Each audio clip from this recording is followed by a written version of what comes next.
You guys had you know, examined the floating chunk of rock and discovered that inside the cage, within that, was a violet-colored fairy dragon named Brutaya, who was very appreciative of your help in freeing it from what it called the Lich's uh, cage there.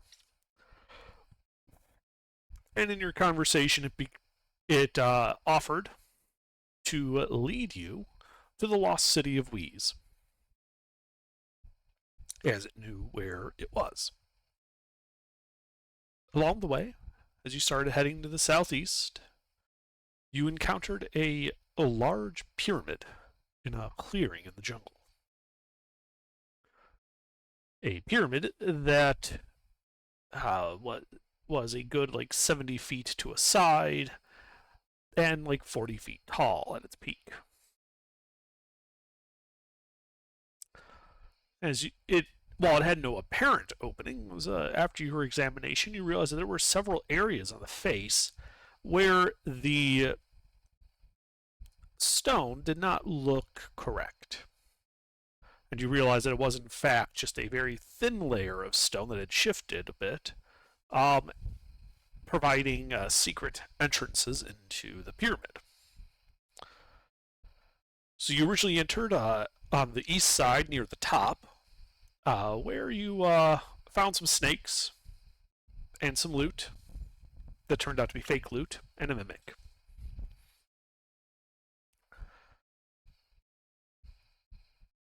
There was also two openings to the west, one near the ground, one about midway up. There were two openings to the south, one also near the ground, one also midway up. And there were three openings on the north. Well, three secret doors that you haven't opened on the north. One near the ground and two about midway up, like one in the middle and one off to the west side of that face of the pyramid. So next you guys opened up the western secret door near the ground and stumbled into a large room. This would be 50 by 50. I'm sorry, I gave wrong dimensions before. I was thinking these were 5-foot squares. They're not. They're 10-foot squares. So this is, in fact, 9, 10, 11, 30. About 200 feet on a side. So sorry about that. So yeah, you found this large 50 by 50 foot room, a wyvern sitting on a pile of treasure.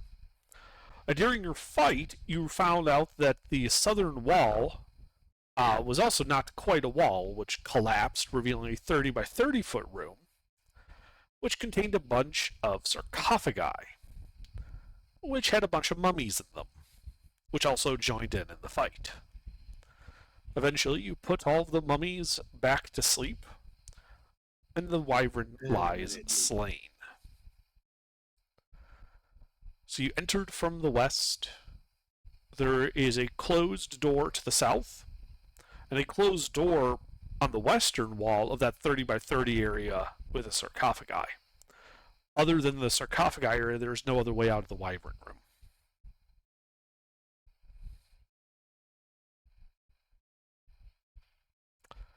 So, what would you guys like to do?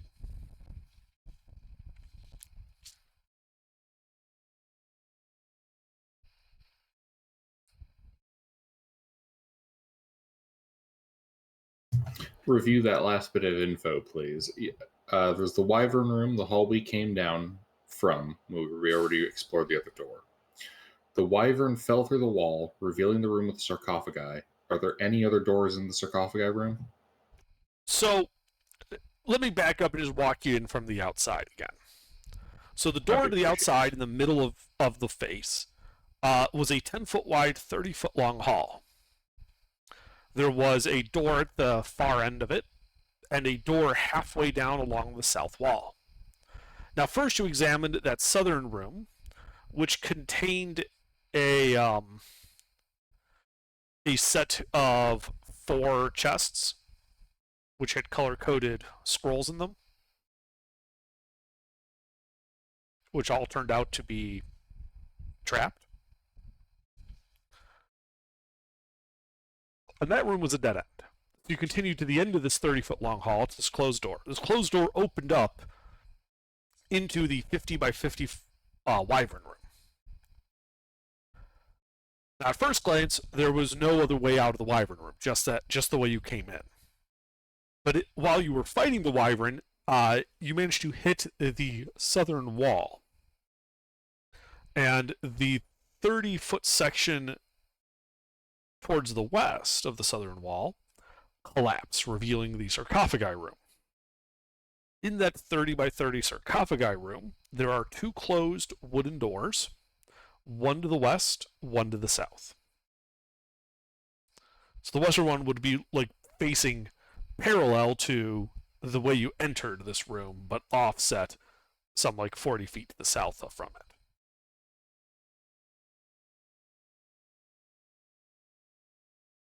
Gotcha.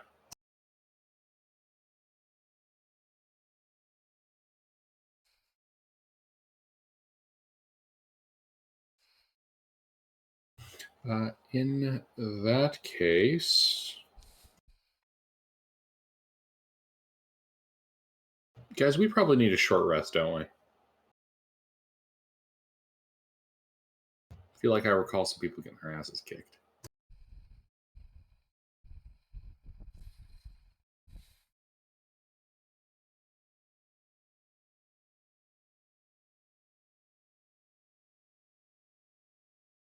Is the I party will here? take that as a yes.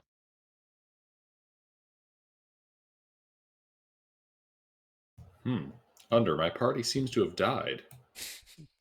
Most inauspicious. Yep. Nothing left to do but loot their bodies. Yeah, what do they got on them? I don't know.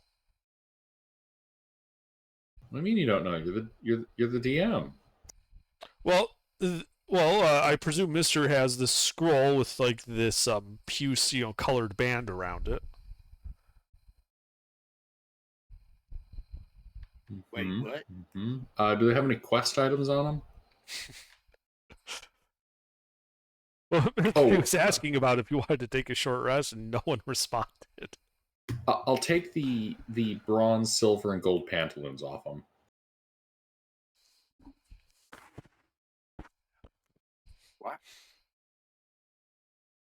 What? Mister, you died, so I'm taking the bronze, silver, and gold pantaloons off of When you. did I die? Just recently. Oh. It was very tragic. Oh, okay. Now, give us your shit. I didn't die. Can't have it. Well, not dead yet. I'm just resting. Pining for the fjords. And when Giuseppe, that's actually true. He is never truly dead. He's always just resting. Give him a minute. He'll be back. His respawn point may be a little further away.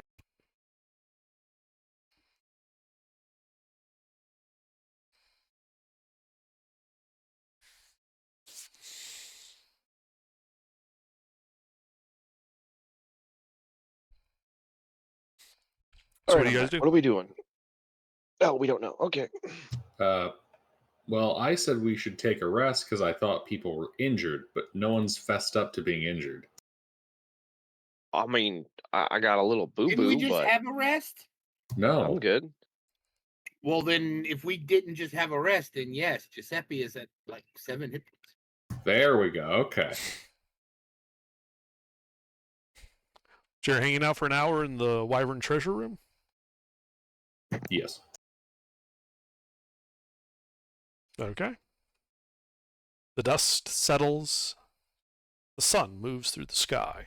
The hour passes without incident, and you have completed a short rest.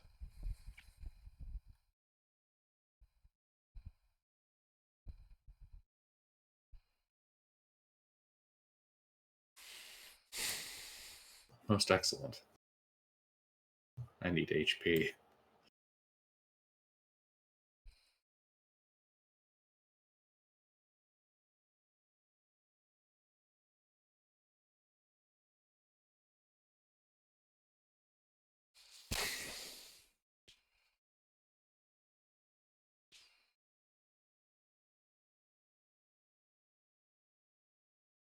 Hey, I'm 20 points off my max.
All right.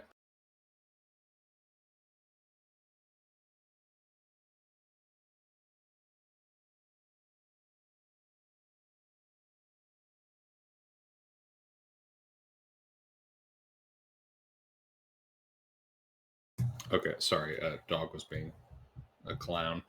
I'm gonna search the sarcophagus room. Okay. Well, give me an investigation check as you search the room. Can I help in the investigation? Sure. As long as you're proficient in it. I am.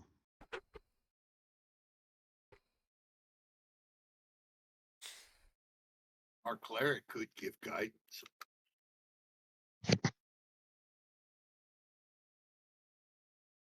If he's that kind of cleric. Oh yeah, I do have guidance.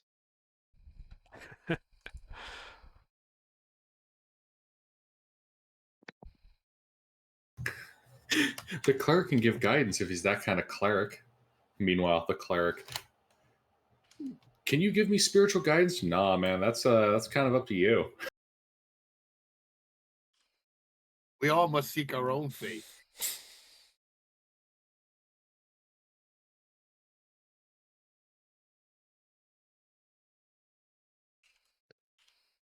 Are we still level 7? No. Wait. We did get a level last week. Nice.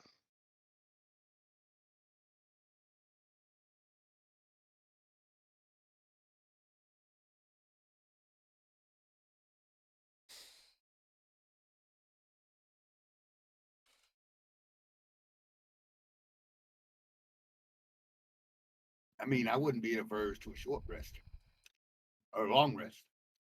It's 11 o'clock in the morning. Shit.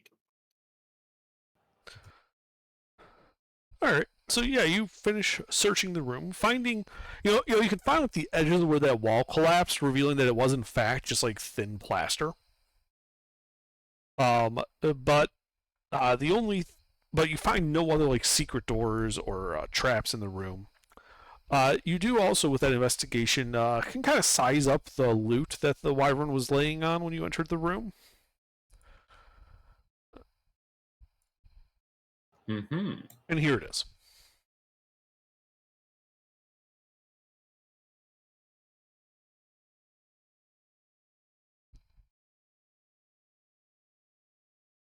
Hmm.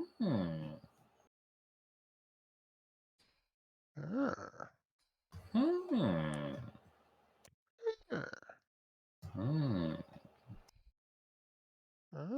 like those. Y'all sound like those things from the Dark Crystal. Hmm.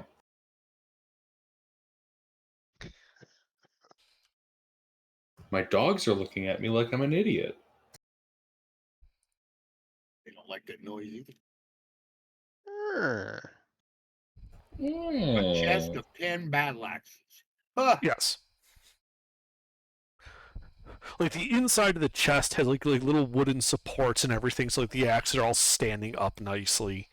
It's like the kind of thing you would find like in like an armory.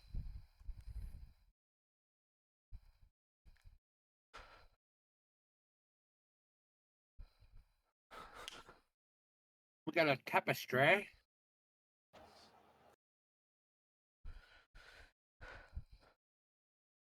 Indeed, the tapestry has images of snakes all over it.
So onwards and upwards? Question mark.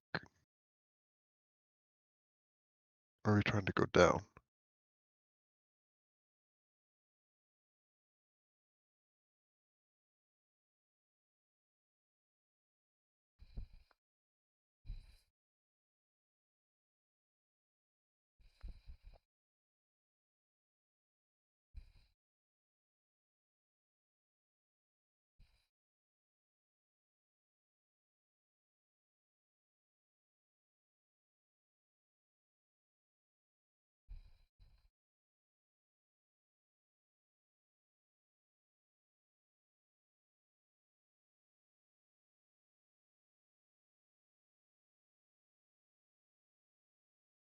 Well, I don't know. What would you guys like to do?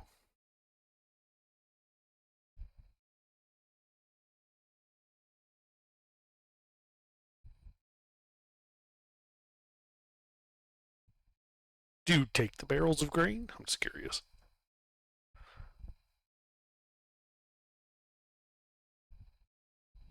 I guess. So, I mean, what are we doing? All right. Can you guys hear me now? Yes. Okay. Yes.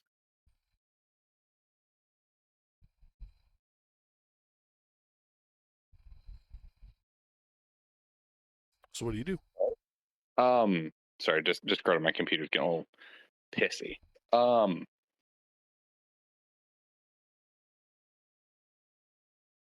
right. So we found the treasure. We didn't find anything else. Come on, Hepburn, take command. No, you did not find any secret hidden things and the like. All right.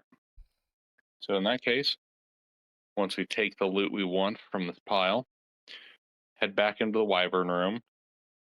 This wasn't the Wyvern room. This was the loot pile he was sitting on when you entered the room. Gotcha. Okay. And there are no obvious doors here? So, there's the 30-foot section of wall that broke down to enter the sarcophagus room with the mummies. That room has 2 closed doors that you have not gone through. The Wyvern room had only the 1 door.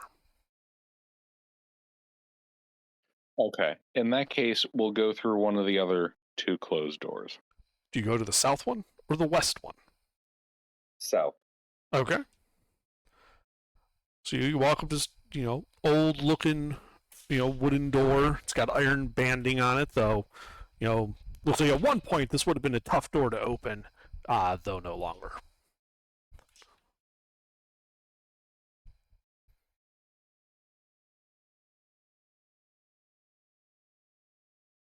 All right, we'll open that door then.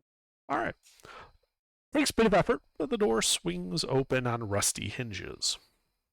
As she opens up into the room, so you can kind of pull on it. Beyond the door, you can see a 10-foot wide hallway heading off to the east. Like you're at a dead end of the hallway.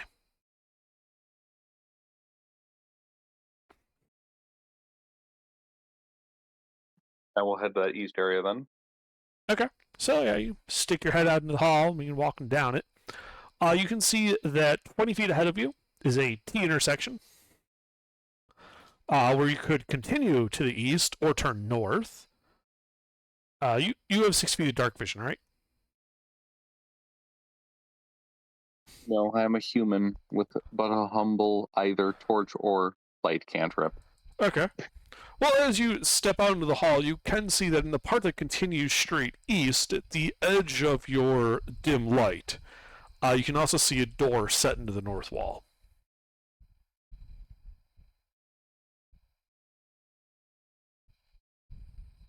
Head to that door.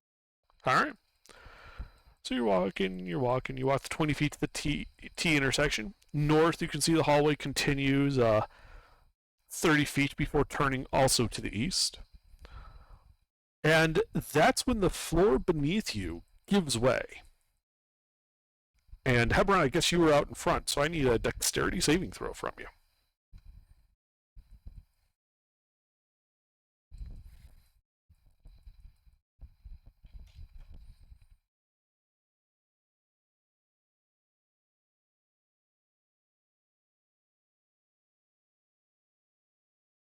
All right, yeah. You manage to leap back in time and you don't fall into what you can clearly see is a pit, 20 feet deep, filled with metal spikes facing upwards. Oh, that would have been painful. That's just plain unfriendly. And it's like they didn't want us to explore this place, huh? Certainly wasn't very neighborly of them.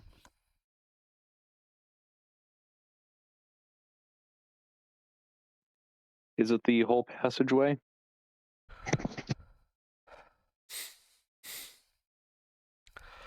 It's basically the entire intersection. Like the floor there just collapsed. So you're now on like the west side of this 10-foot pit. The far side of it, the hallway continues to the east, and north is another hallway. Though you'd have to jump to either of them.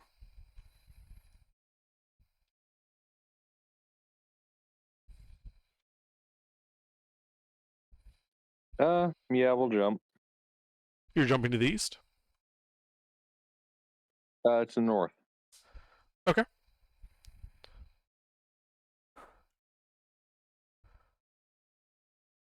So, jumping. What was it? I was going to look this up.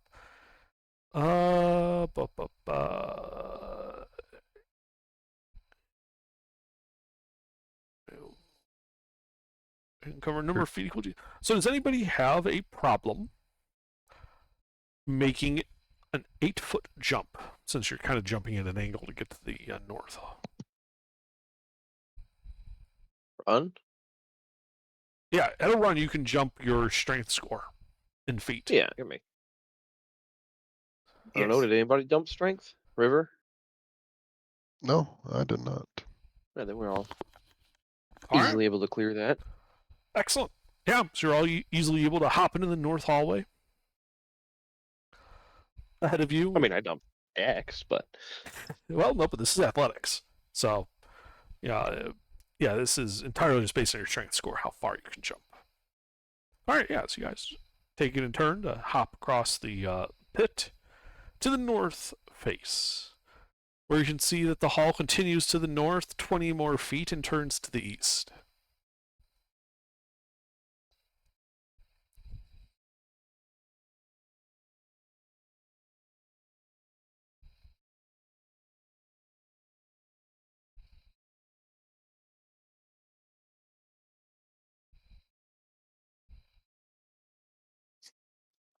I'm sorry.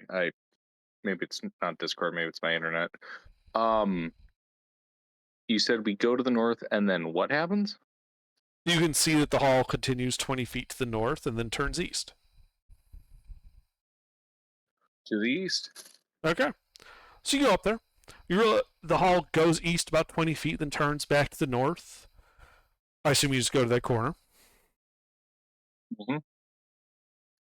All right, so you go to that corner, and you can see that the hall continues 40 feet north, at which point your torchlight is, not going far enough, and so you don't know what goes farther than that, but it continues to the north.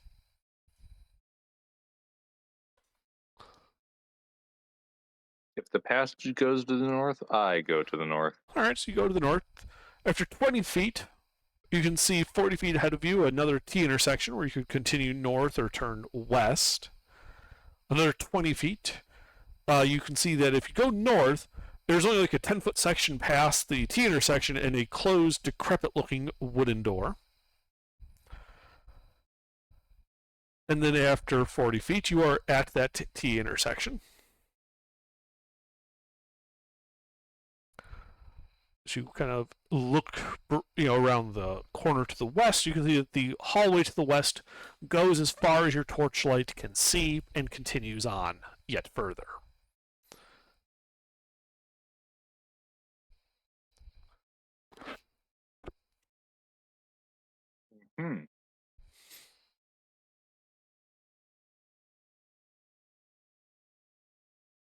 Well, keep on going.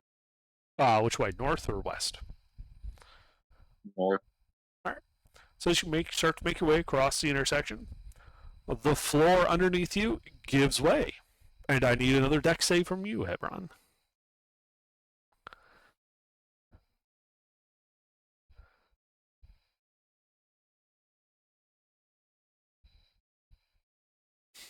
Yeah, you usually just quickly step back. As the stones fall and reveal another 20-foot deep spiked pit. Hebron. Should we put you on a leash or something? No, I'm good. All right. Yeah, he's potty trained. I'm setting these traps off intentionally. All right. What? Can you not see them? Well, of course I could see him. Yeah, I figured just instead of messing around with it, we'll just trigger the trap. One less trap for us to worry about. Hmm.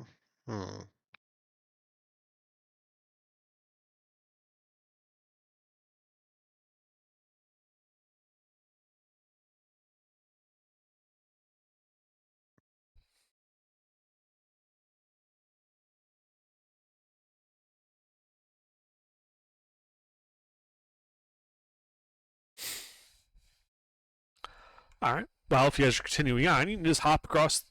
Does anyone have a problem making a 10-foot jump? I'm sensing a pattern. What does your strength have to be to make those jumps? A 10.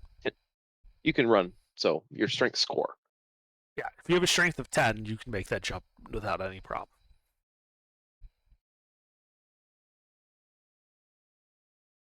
Anybody have a problem with that? Does anyone have a strength less than 10? The next one will be problematic for me because it'll be 12.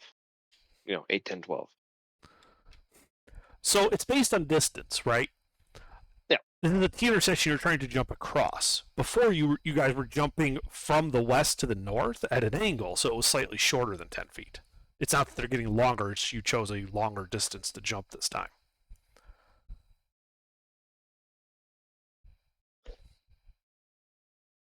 Oh, Don't worry, Elendar. I'll find a way to make it a 12-foot jump for you. Gets out pickaxe, starts chipping away at the floor. So jump from the northeast corner to the southwest corner.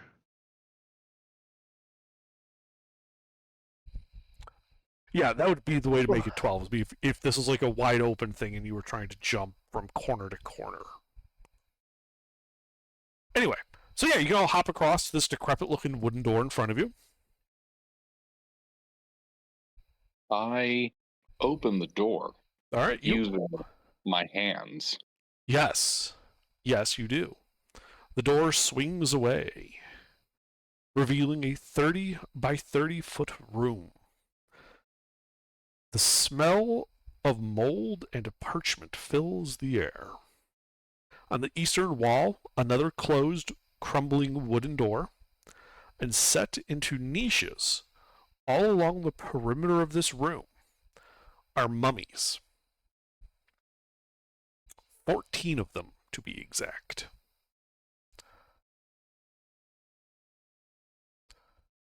In the center of the room is a small stone dais with a what looks to be glass vial containing a pale yellow liquid.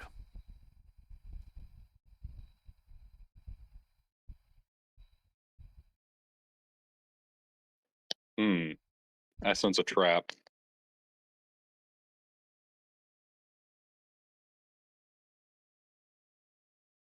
Elendar, you seem the shifty sort. Any ideas? spring the trap.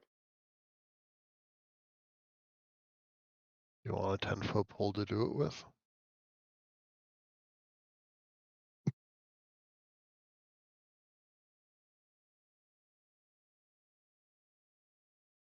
If you know it's a trap, it's no longer a trap, so spring the trap. My concern is the 14 mummies.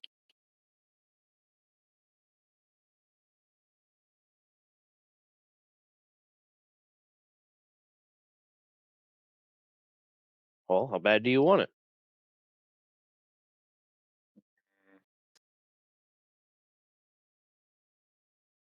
Pretty bad. Does your concern outweigh that desire? They're right around equal. All right, let's come up with a plan. Is there a Well- choke point here other than the door? No, the room appears. The only furniture in the room is in the center. That small dais with the pale yellow liquid of a glass vial. Other than that, the room is empty. The walls have niches. There are 14 of them equally spaced around the room. Mummies, one each in each niche. How How far back is is it to the hole in the ground? It is right behind you guys. Basically, the area between the pit and the door is a 10 by 10 area. The four Why of don't we you just- have filled it. Why don't we just introduce the mummies to gravity? That's what I was thinking too.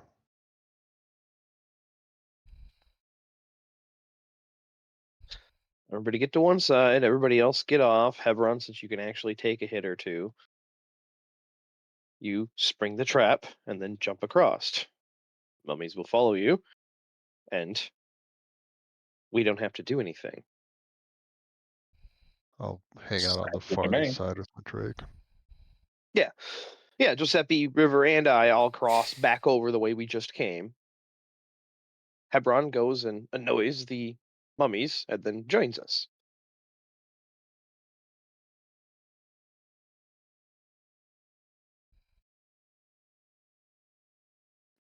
All right. Once the party does that, I'll step into the chamber under. Well, So- shield of faith on you first. Oh yes, please, that too. I'm sorry, I was looking up something.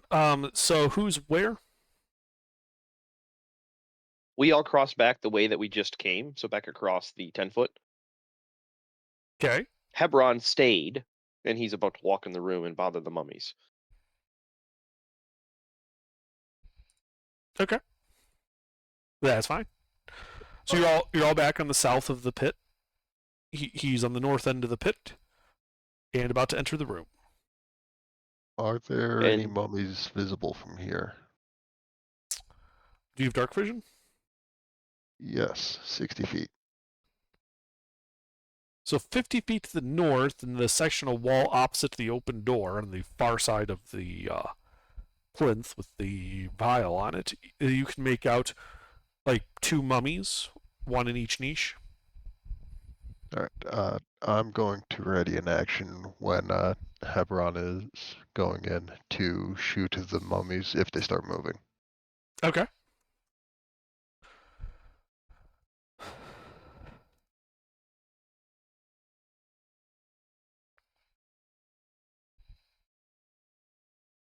All right. I'll step into the chamber and say, "Hear ye, hear ye. I'm here on behalf of the dungeon inspector, here to make sure that you're paying your appropriate room tax on your loot to the gods of death."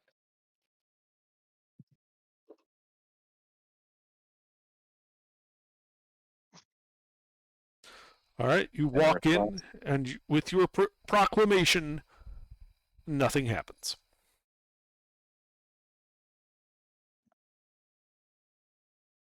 I shall take that this is an affirmation of consent from any and all dungeon denizens. I shall now inspect the plinth and the item therein.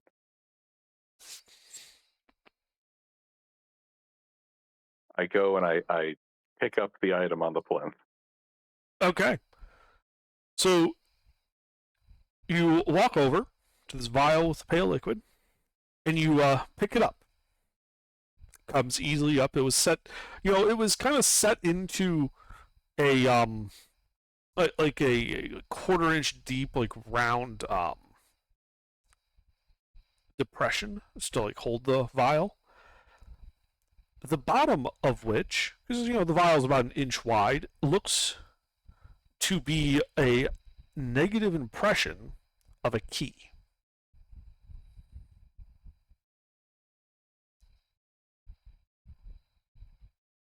redefines keyhole. Hold on. So like how a wine bottle has that depression in it? No, this is more like what Landar posted, where you've got like the beer, where like there's like a round disc cut out of like a section so that it holds the vial upright.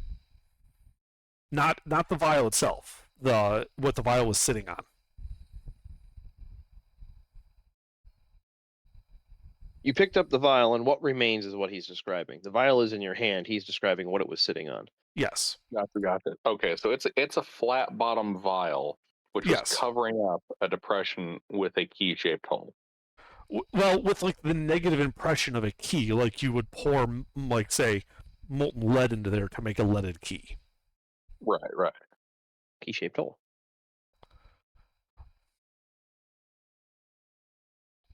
Anything happen? When you pick it up, no.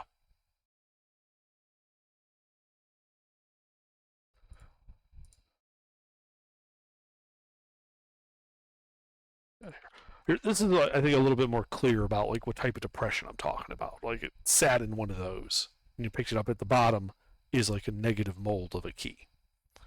Hey, beer flight is like the best way to show that particular image. Yeah, the image has the beer glass in it, which means that it could be a flat board with a glass sitting on it. How do Doesn't you really know show. we're from the Midwest? We know about the shit. Yeah. Well, seeing as I don't have a key for this, I will look around the room and go, "Ah, man. The lighting in here is awful. I'll need to inspect this where the light's better. Hold on, I'll be right back." I'm going to step out of the room with the item. Okay. You step out of the room with the vial. You're going south, right? Yeah, going back to the Okay. party. Yeah. So you step out of there. Nothing happens.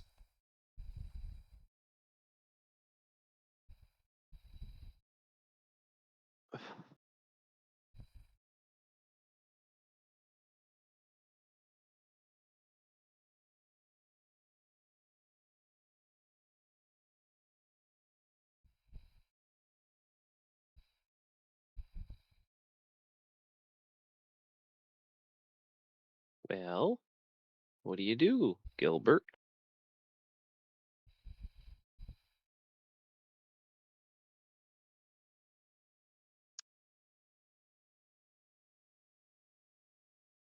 He runs away with the vial. Well, they got Damn, cameras the shy. mummies got him. Okay, there we go. Now I actually hear you guys when you queue up. Yes. Oh. No, you Okay. don't. So, I got it. I left the room. Correct. You said nothing happened. I You left heard the room. You nothing. have it. You Okay. have this vial in your hand. Gotcha. I'll hand We're all it standing over across the hole with our arms crossed.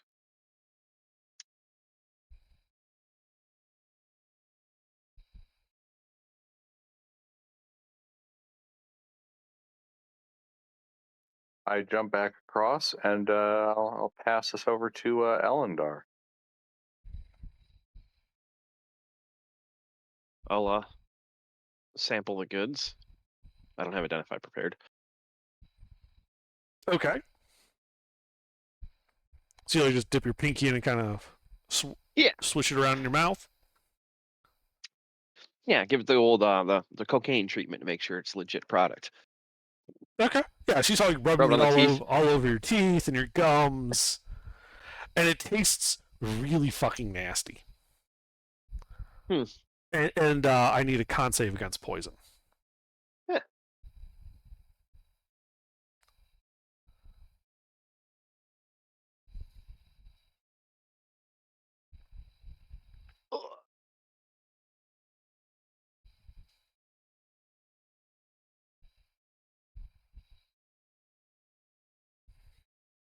Some strong Okay. shit.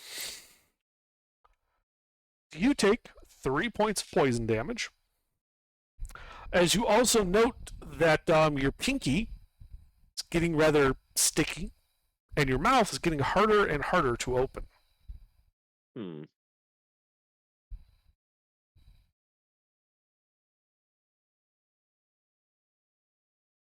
Well, Did he just eat sovereign glue? Not sovereign glue, but yes, it is glue. I'll say I'll wash myself out with oil to break the bonds. With oil? Yeah. You would know typically alcohol is what you would need. Oh, it's that kind of glue. Okay. Yeah, it's pretty obvious that alcohol is like this is like similar to like what you would use for like tree sap based glue, like pine resin. Yeah. So not rubber based glue. Correct. Yeah. Well, then I'll just take a swig off my flask. Yeah. Yeah, you like swish it around, you spit, your spit's all like congealed still. It takes a good couple of swigs to clean the glue out of your mouth. But yeah, that is apparently just a vial of like glue. Rather quick setting from how fast it was reacting to your mouth.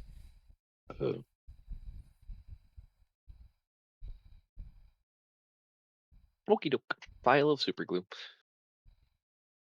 Different from sovereign glue. Yeah, it doesn't have a formal title.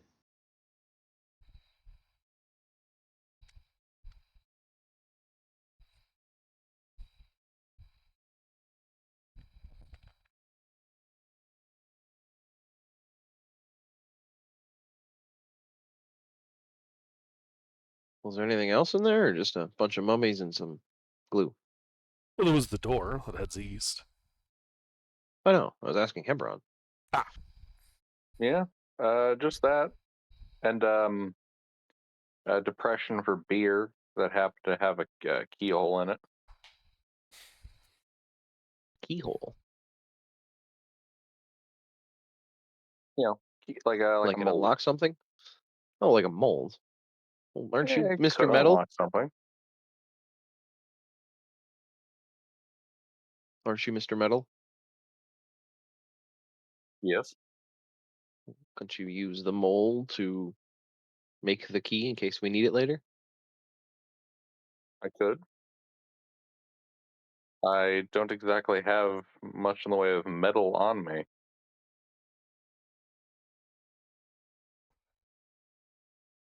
Also got some electrum pieces.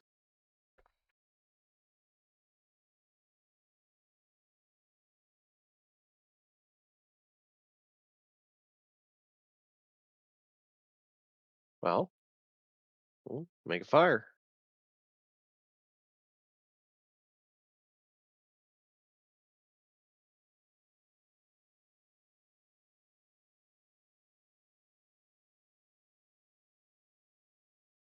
I mean, do you think that's what this is? What else could it be? Yeah, I'm gonna hop back over and check out that plinth and the keyhole. Okay. So give me an investigation check, I guess. You start poking around it.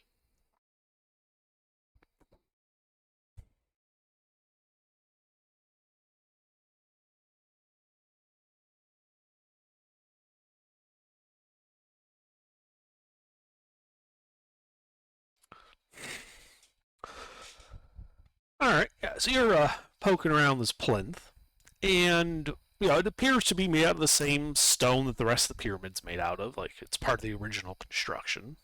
You don't find any like secret panels or slidey bits. It's pretty solid.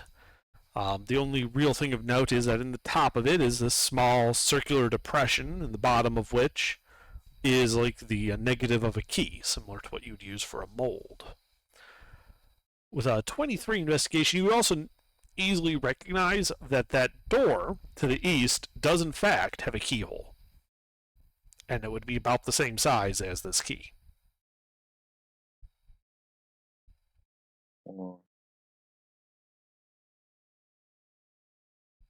Anyone got any ideas why this has a vial of glue covering it up?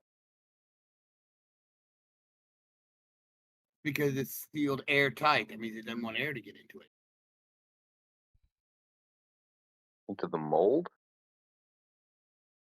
It could be with something that reacts to the air. You remember them screaming fungi that shit that took off when you got touched by air? Well, my assumption would be is pour the glue in the mold, let it set, use the key. Use the glue as the key. I'm saying save the glue and you have metalworking stuff, just use metal. Yeah, no, that assumption's mine as well. I'm just trying to think why a glue key would work. Well, if it's hard Seems enough, it would work just weird. like a regular key would. Yeah. If you get it to where it's hardened enough, the glue, if you get it to where it's hardened enough, you can use it it'd be just like a plastic key or a metal key, or as long as you're not too rough with it, it would work. A plastic key. Oh yeah. Quick setting polymers is like modern. There's two ways to make press mold keys for like quick copying somebody's key. Gallium is the most commonly used because you can melt it so easily, and you only need it for to push the pins out of the way and turn the lock. But you can do the same thing with quick setting hard polymers, i.e., super glue.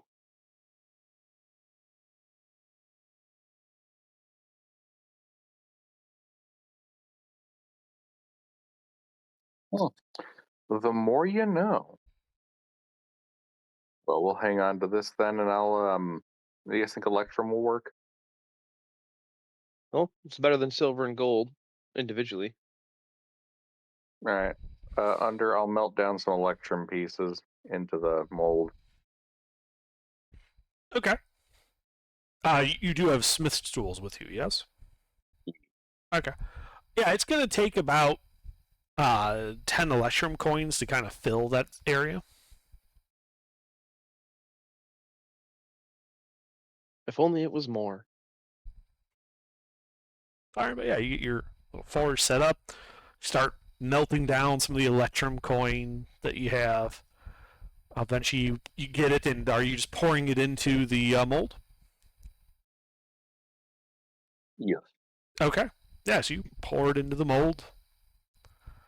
A few minutes goes by, and the top of the plinth now has this nice little round inset electrum disc.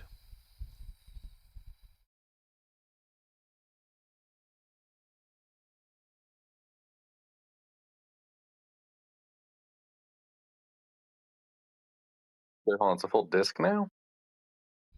Well, when you filled up the mold, metal isn't exactly precise, so it kind of filled a little bit. So you got like flashing around the outside of the key, which because it was rather tight, you have like it's like a disc. You just have to file the edges. Yeah, basically. No, sorry. When I heard that, I am picturing like I filled it all the damn way. And I'm like, why would I? Yeah, you wouldn't do that. What? That's stupid. Right? Yeah. No. Okay. No, Yeah, you're I'll doing more with something that's like this, right? You got this flashing all around the cast bit. Right. Okay. Yeah, it wasn't a sealed mold. It is an open top mold. So if you want a good there's pour, there's a little bit of that, like that Spalding kind of stuff you'd expect. Flashing. Yeah. So what's it called? It's Flashing. called flash. Flash. All right. Well, I'll just neatly shave that off with the adamantine blade I have. And in case you want to know how exactly I will do that, I will hold the blade in position and guide the flashing around the edge of the blade rather than just hacking at it. Okay, all right. Give me a dexterity smithing tools check.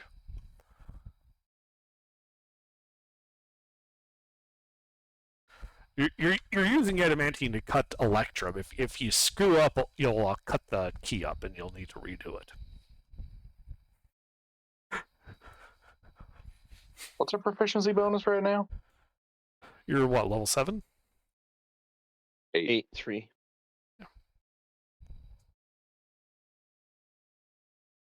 Yeah, you're just kind of quickly shaving the key, and you end up with this, basic looking but effective electrum key. Not my best work, but it should do. And I'll open the door. Oh, party, maybe get to the other side of that pit. You want us to cross back to your side? No, wait, are you We're guys already in on room the with other me? side. Oh, good. No. Okay. We fucking follow you into the room full of mummies in case they woke up when you were doing all that, and then we could Right, yeah, continue with no, the bait them into the hole plan. Okay. Yeah, very, very good. So you guys are all back south of the pit, and he's alone in the room? Yep. Okay. And you're going to the door with the keyhole in your key? Yes. All right. Well, you can easily walk over there. Nothing happened so far.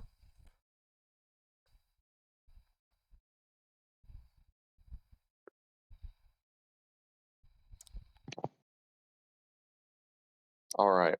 With as much dramatic, I don't know, timing as possible, I will insert the key into the keyhole. Okay, you do so.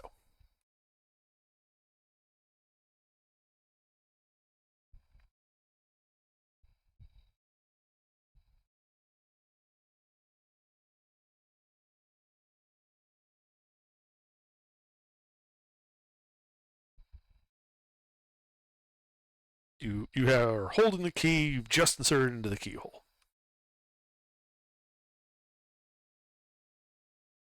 It's kind of rough. You have to jiggle a little bit to get it fully seated in there, but you just account for the fact that it's kind of a rough cast, right? Metal isn't the greatest for doing fine work like that.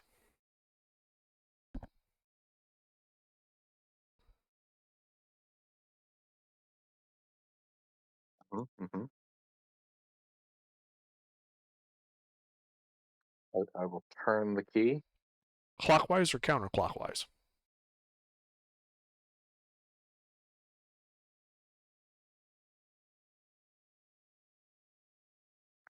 What's the vibe of this door? Make an insight check.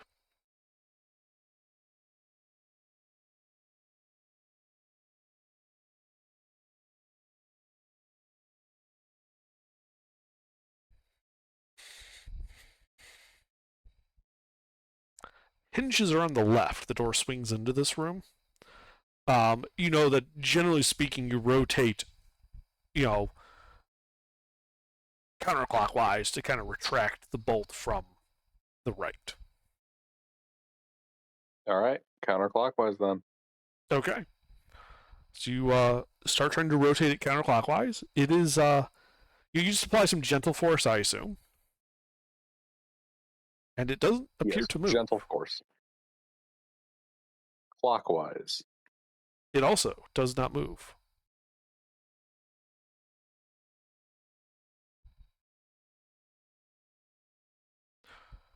Now remember I said this door looked decrepit, right? The lock's probably not in the best shape. You might need a little bit more just gentle force. Yeah, I'll jimmy the key a little bit just to, make sure it's actually in there all the way, and then counterclockwise turn With force? with force. All right, give me a strength athletics check.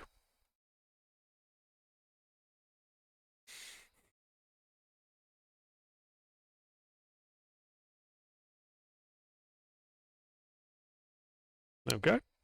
So you're turning, so you're going. All of a sudden, it turns full 90 degrees. You hear a clunk tink as the handle of the key snaps off in your hand. And then the mummies start moving. And you guys should roll initiative.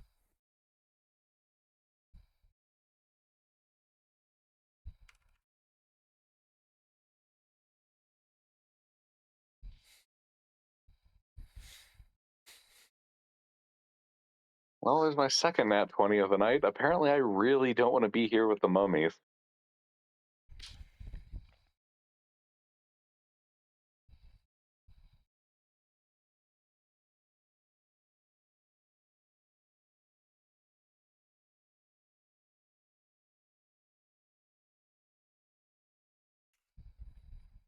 Salute.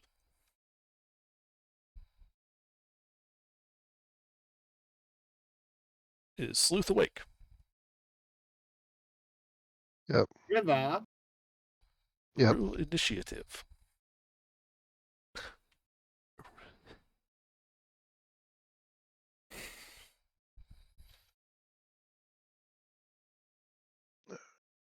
$25.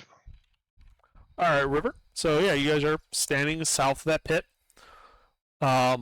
And you start to see the mummies, the two that you can see to the north, begin to move in their niche. Well, what do? Do I get the ready to attack? Yeah, it doesn't really work outside of combat. So no, you can't. Like alright. ready isn't really an action you can take outside of combat. Okay. You were waiting, so you guys aren't surprised at all. Obvious mummy thing is obvious mummy thing. Alright, then I'm gonna shoot it. Root it. Let's see, sharpshooter and these 13 and 7 to hit. I don't think a natural one has. Sharpshooter means you ignore cover, right? Yes. All right. The Half and 13 hits. 3/4. Alright. 8. Plus a d6. So that is 25 non-magical piercing damage and 4 fire. 25 total. Or 21 non-magical piercing, 4 fire. All right, yeah. So your arrow hits him. And the non-magical bit doesn't really seem particularly effective. The fire, however, seems especially effective. Oh. Alright. And for the record, it's half cover and 3/4 cover, not full cover. Right. I got what he meant, though. Oh yeah. All right. Anything else, River? Then I'm going to send my Drake in. What's his How movement speed? far? Burn them for 40. more. Burn some more. Burn them. Burn them. 40 foot run and fly.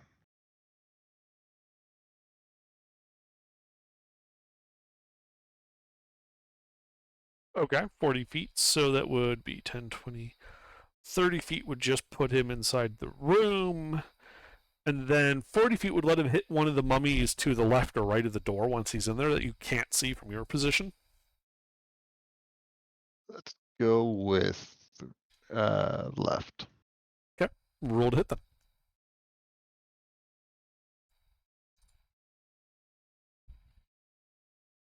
Hit.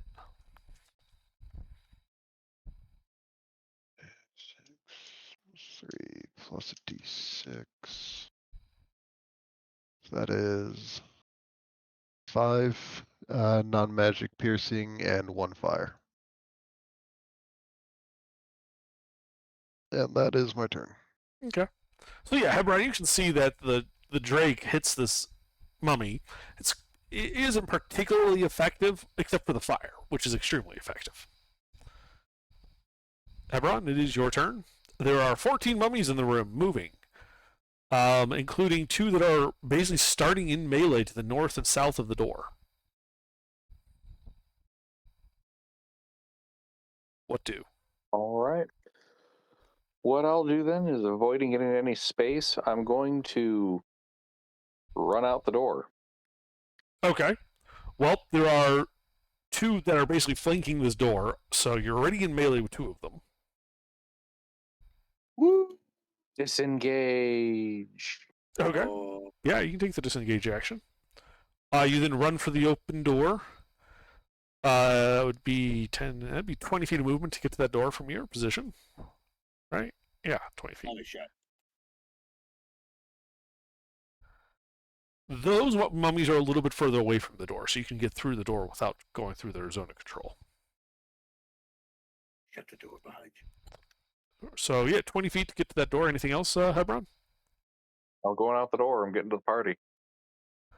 Well, 30 feet would put you at the edge of the pit, but still on the north side of it. Do you want to run over to the edge of the pit?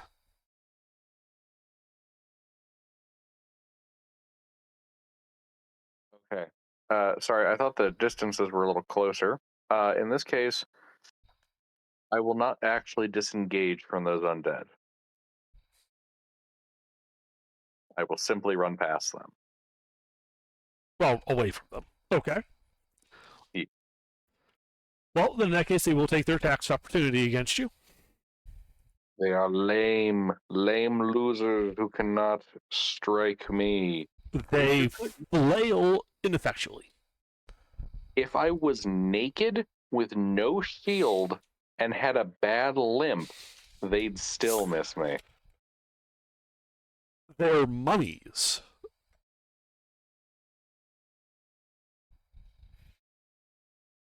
Yes, and they should be better than that. They should be Poor daddies. bastards. Then they would have hit. Yeah, I'll dash right through and leap across the chasm. Yeah, because if they were daddies, they would hit. Mommies can't hit nothing. Okay, so yeah, you take the dash action, running, leaping across the chasm. Anything else? Nope. Close the door. All right, Giuseppe. He did not close the door. You can, in fact, see the mummies moving around in the room. Oh well, okay. Distance. The ones you can see are on the far wall, which would be 10, 20, 30, 40, 50 feet from you. I'm gonna bow shot that sucker. All right, do you want to shoot the one that River shot or the fresh one next to it? Yeah, the one river shot. Okay, roll to hit them.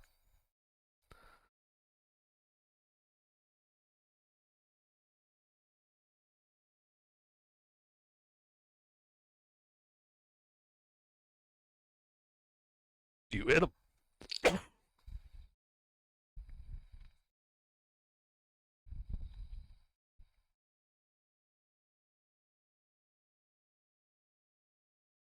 Three. 8 points of piercing damage. Non-magical? Non-magical. Yes. Okay. Does not appear to be particularly effective. Yeah, I know. How far is it to the doorway? 20 feet. So, all right, no, that's all I'm gonna do. All right. Yeah. The mummies. So let's see. So how many can get into that? They can go 20 feet. So 10,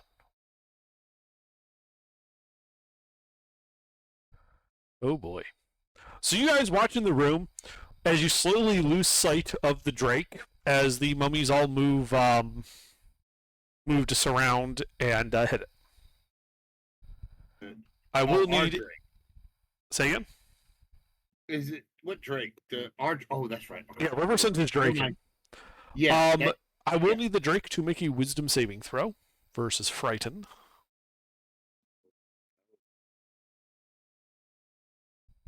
Drake is surprisingly good at this. Yeah, he's fine. Yeah. Much here. Those zombies roared at him, and he looked at him like, "Bitch, please, I'm a dragon." What's his AC? AC is 18. So 3 hits. Three hits. Any resistances? Immunity to fire. No Okay. resistance. Yeah, they don't deal Yeah. fire. They deal bludgeoning and necrotic, I figured. dealing a total of 71 points of bludgeoning and necrotic. Holy God! That poofs it. Yeah, they just rip the guy apart. Wow, what was that triple? Oh my Lord, we're summoning demons now. Oh God! And they then see you guys through the open door and begin shuffling their way towards the door. One of which is able to walk out towards the edge of the pit, but he doesn't have the movement to actually get over into the pit yet. Elendar. They are coming.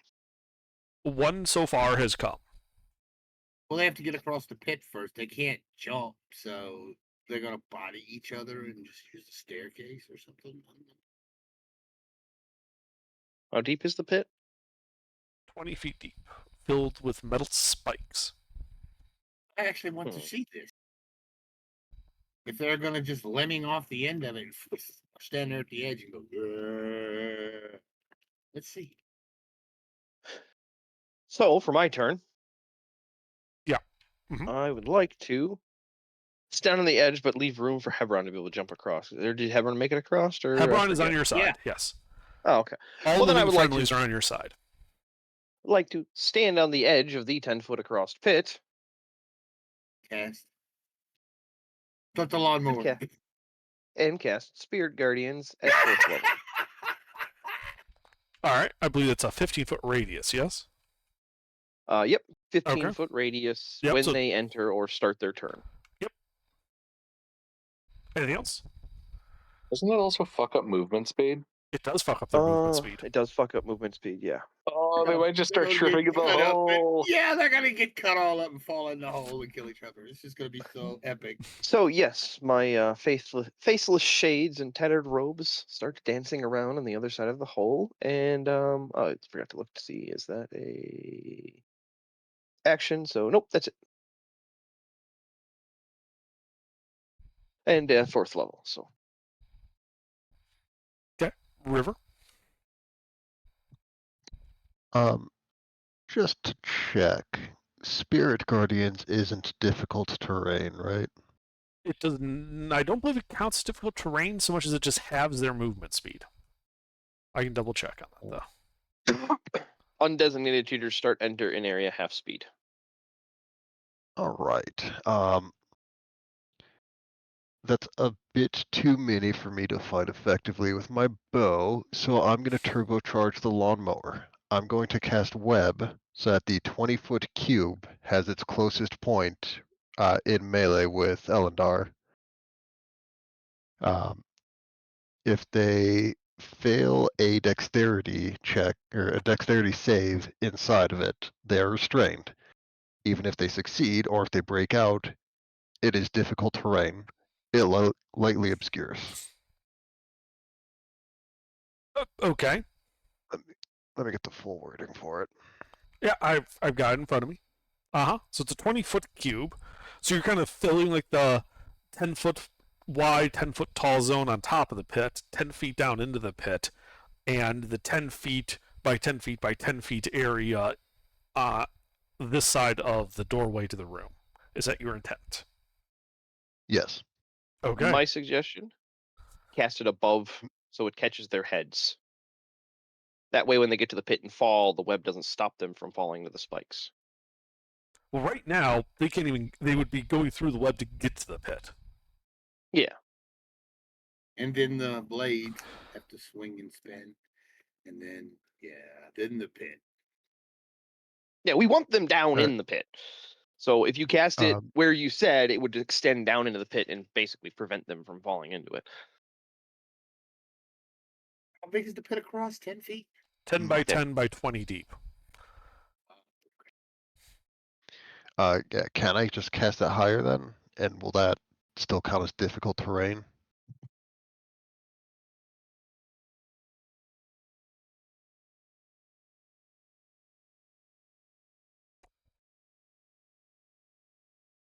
Sure. I don't see any reason why not. Yeah, they still got to go through it with their torso. Alright, I will do that then. All right, so you're just filling like the upper half, like 5 feet up to the ceiling. Yeah. Okay.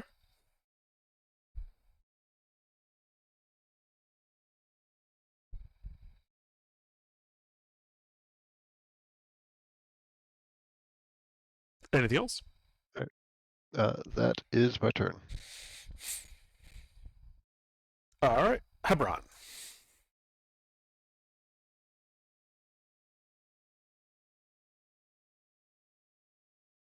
Alrighty. Well, with the party having put up many magical means, I shall simply ready an action to, if anything makes it across the hole, send it down the hole. Okay. Good old steel bash. They look like they're doing too good. Wham!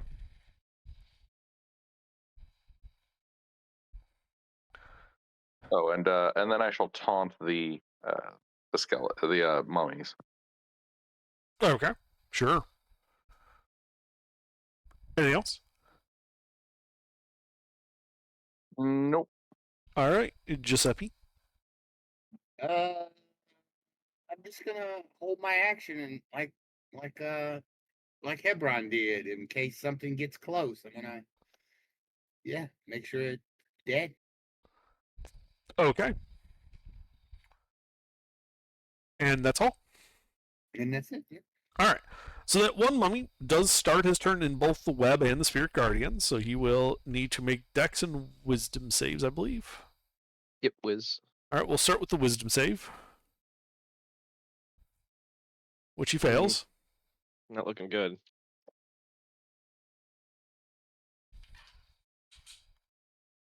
All right, and then the dex save.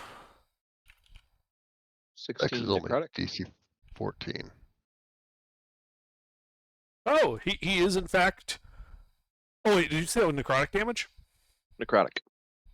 No effect. Well,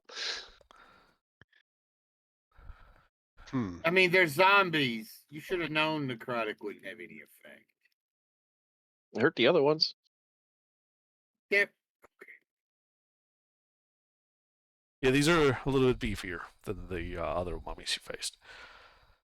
Let's see. So he is in fact free.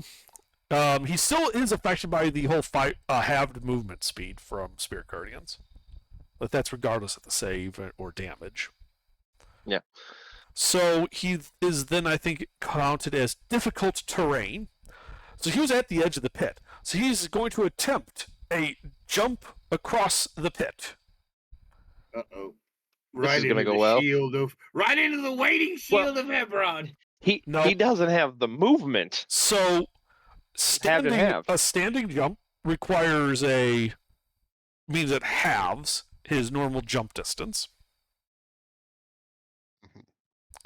And I'm going to say that because his movement speed is at this point only 5 feet, he can't even get half his strength, because that's more than 5. So he makes like this little abortive hop and falls in the pit.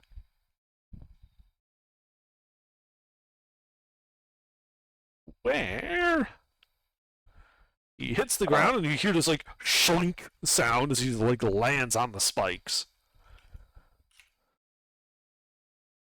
And he takes what looks to be 10 points of piercing damage from those spikes. They're not terribly effective, but they are nasty. Yeah, that is exactly how that happens. Maybe I should have tried to cast magic weapon on the spikes. Oh, damn it! I Razor think it's touch. a touch spell, so I would allow Yeah. it, but you'd have to go down there. I lowered him down. All right. Let's see. So that was that one mummy. The mummy's going to come wandering in. He's going to try to go through the web. I believe if he enters web, he's supposed to make that deck save or get stuck. Yes. He gets stuck. The And next mummy restrained. enters. Restrained, stuck. His speed is 0 from restrained.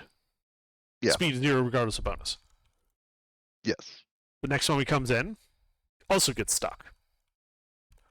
The next mummy comes in, gets stuck. The next mummy comes in. What's your DC? 14.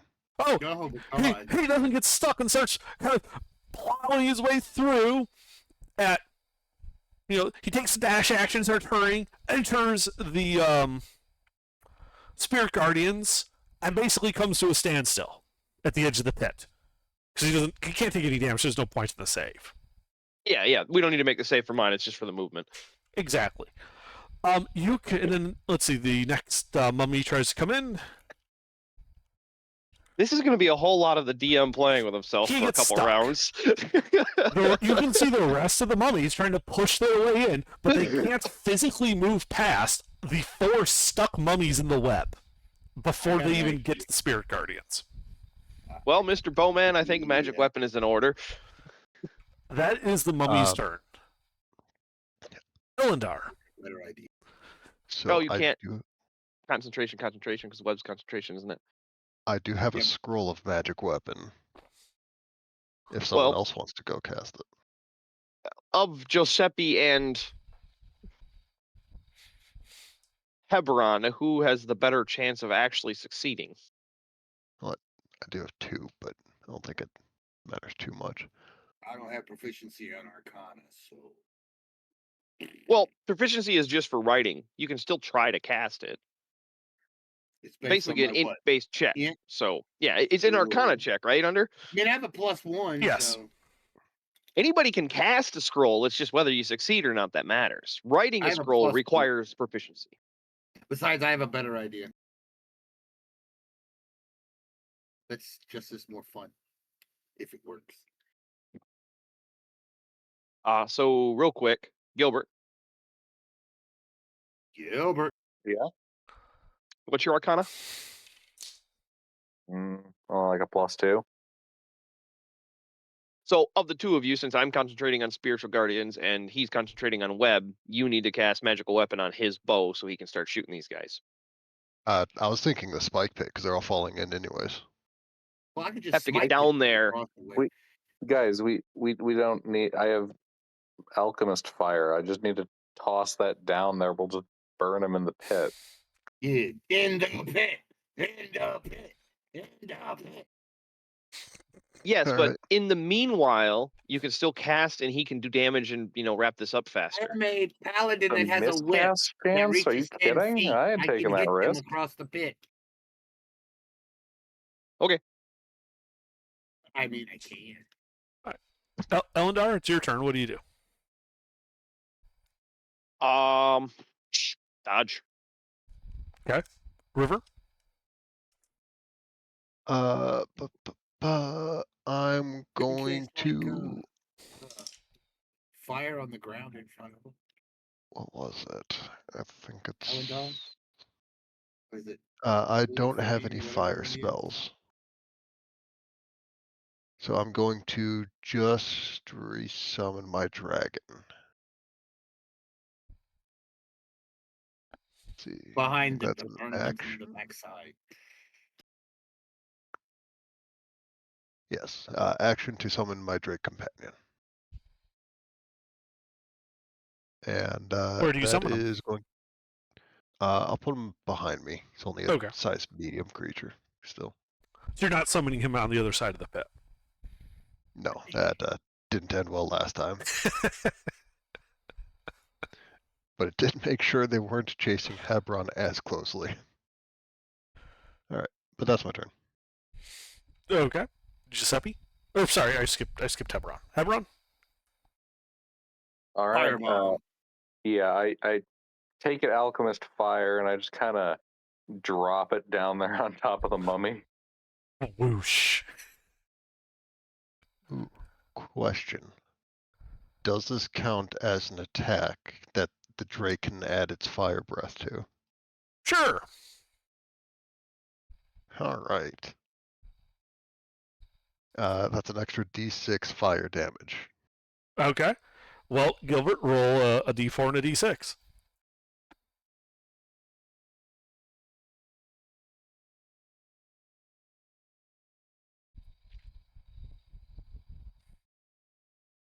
Okay. Yeah. Yeah, that mummy, that appears to be especially effective. That mummy is burning. Anything else? No, just that. I think next turn I'll throw some oil down there. Giuseppe? Can Giuseppe hit one of them with his whip from across from over here to over there? What's the reach of your whip? 10 feet. Sure. You can hit the one that's at the edge of the pit. Oh, goody. You do have advantage because... Oh, wait, no, he's not restrained. Never mind, sorry. Normal attack.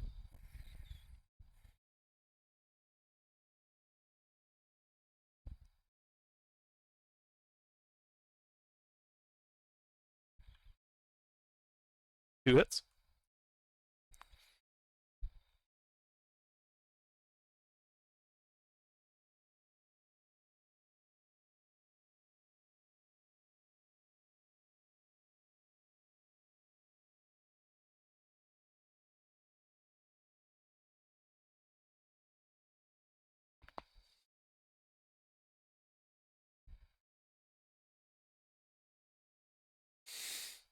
$30 points of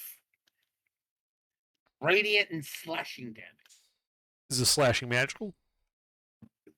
The 2d6 is slashing. The rest of it's all radiant. Right, is the slashing magical? No. Alright. Well, the radiant's fully effective. The slashing, not so much. But, yeah, that takes a decent chunk out of them. Anything else? No, that's it. Alright, the mummies. We'll start with the mummy you just hit. Oh, wait, no. We'll start with the mummy in the pit. So the start of his turn, he's on fire. He takes 2 points of fire damage. He then moves through the difficult terrain that is the spikes to the base of the pit. Uses his action to dash and begins climbing the pit. So he gets 10 feet up while on fire. Do the Spirit Guardians extend down into the pit? Yeah, it's radius. have to go into the 15 Spirit foot Guardians. radius. So he would. Yeah. So okay, yeah, you're right. So you've only gone like 8 feet up because he would have like hit the edge of that and only gone like an extra foot or so. Because it's 20 feet down and it's a 15-foot radius. So yeah. Yep. He moved 5 fine, and then then hit a We wall. need more fire, Hebron. We need a bigger fire. I mean, he is like the alchemist fire has like coated him. He is on fire. He is burning. Let's see. All right, mummy that starts his turn in that edge. He attempts to hop across the pit. Does a little abortive jump and falls into the pit. He takes 11 points of piercing damage, which actually bloodies him because of the damage that Giuseppe did. He then catches fire.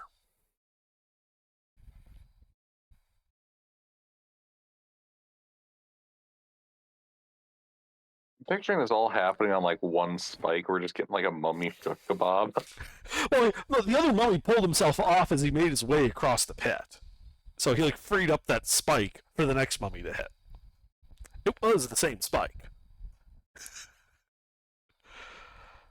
All right. Let's see. The 4 stuck mummies attempt to break their bonds. Let's see. It is a strength check as an action.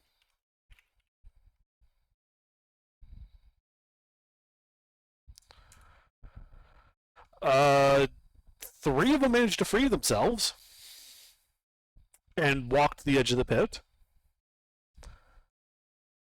The other is still stuck. 3 more mummies attempt to enter.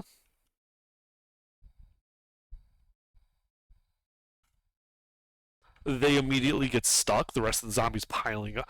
The rest of the mummies piling up behind them.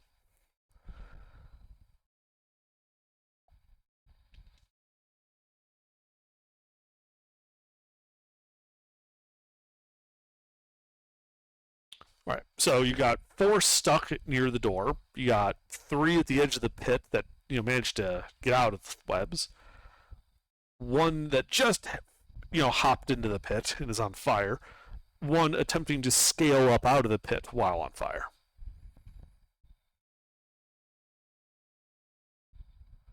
I mean, fireball would be perfect. Elendar, it is your turn. That one that's climbing up. Yep. I can lean over and see him, right? Oh yeah. Sacred Flame. 6 save. He's climbing, so I'm going to give him disadvantage. Oh, good thing. 8 radiant. All right. That bloodies him. Okay, that's it. Okay. River. I'm going to. How many of the zombies got themselves unstuck? 3? 3 of the mummies got themselves unstuck and got to the edge of the pit. 4 behind them are now stuck in the web. There are, let's see, that'd be 7, 8, 9. There are 5 still in the room trying to push their way in unsuccessfully. There's just obstructions. 1 at the bottom of the pit free. 1 free climbing up out of the pit. All right.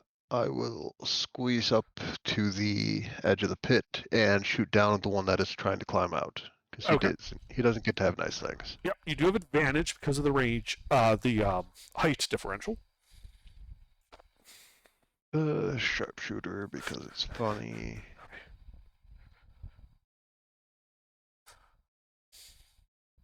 Ooh, 24-16.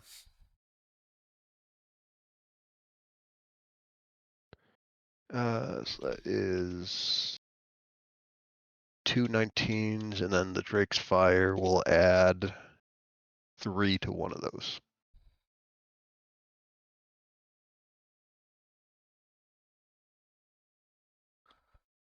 Okay. Well, your non-magical arrows don't seem especially effective. The fire is, however, is super effective. Also, just the bulk amount of damage you are doing, he's looking to be near death. All right, then I will back up. Okay, you can do so. Hebron.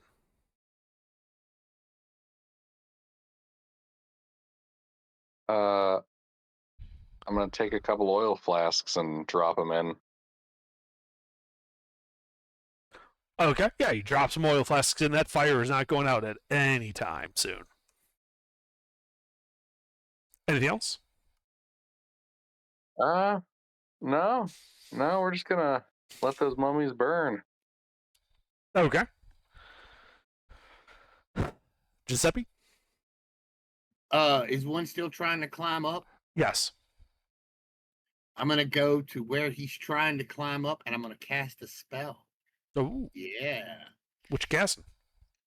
Moonbeam. Isn't Moonbeam a 5-foot radius cylinder? Yeah. So you can basically I'm fill just the putting- pit with it? Yes. Okay. Guys, I think we have our combo figured out.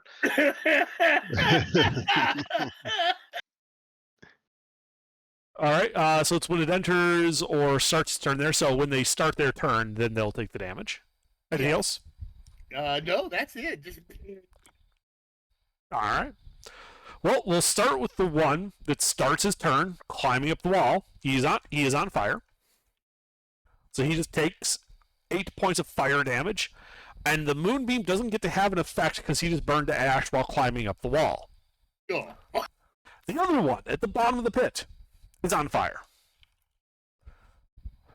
And he takes, 4 points fire damage, and then he has to make that con save against the moonbeam.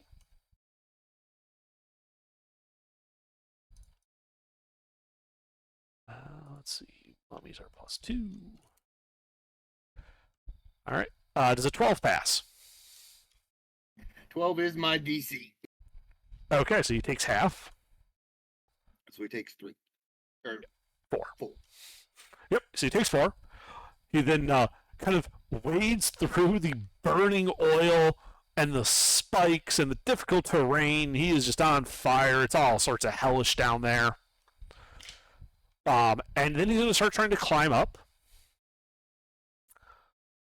He's going to now have to make an athletics check, as the oil has made it somewhat slick, and he is unable to find any purchase. It just sits there at the bottom of the pit. All right, 3 mummies at the edge of the pit, at the top, not in the fire. They start their turn in the web, however. Come on across, boys. Come get you some of us. You want this delicious human flesh. Who Come on gets across. stuck? The other tumbles over into the pit. And enters the moonbeam. Yeah, let me deal with the gravity damage first. Yeah, So- do all How many the damage damages? first. Yeah, so he takes 8 points from the resistance to that. Then he just makes a con save. You said 12 passes, so he 12, takes yeah, 3 points of radiant damage. And then he gets caught on fire. All right, then we got the 4 that start their turn stuck in the web. They attempt to break out.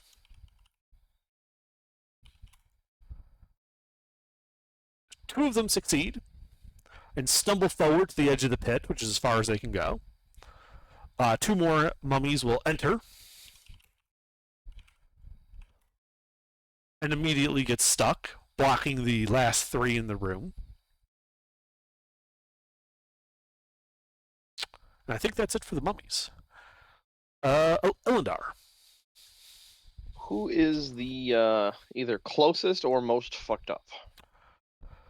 Let's see, this one's gone. There are 2 in the pit that are injured. None of the 3 at the edge of the pit appear to be harmed, except for the fact that one of them is stuck. All right, I'll shoot the closer of the 2 down in the pit. Okay, yeah, it's the one at the bottom that was trying to climb, but Oil said no. Dex save.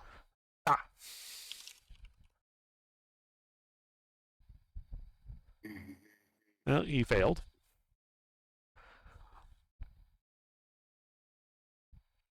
Eight radiant. Okay, yeah, it looks like you took all of it. Anything else? Nope. All right, River.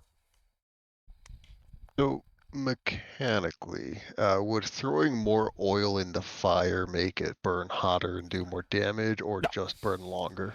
It will just burn longer. It would also have the effect of oiling the surfaces down there, which has already been accomplished because of Hebron, which makes them slick and Alright. harder to climb up out of. All right, then I will just shoot 2 of the uninjured ones at the ledge. Okay. One is restrained, which would give you advantage. All right, I'll just roll 3 times then. First will be the advantage on the first shot, so that's a 14, 22, 22 to hit, and then a 10. The 10 misses, but the 22 hits.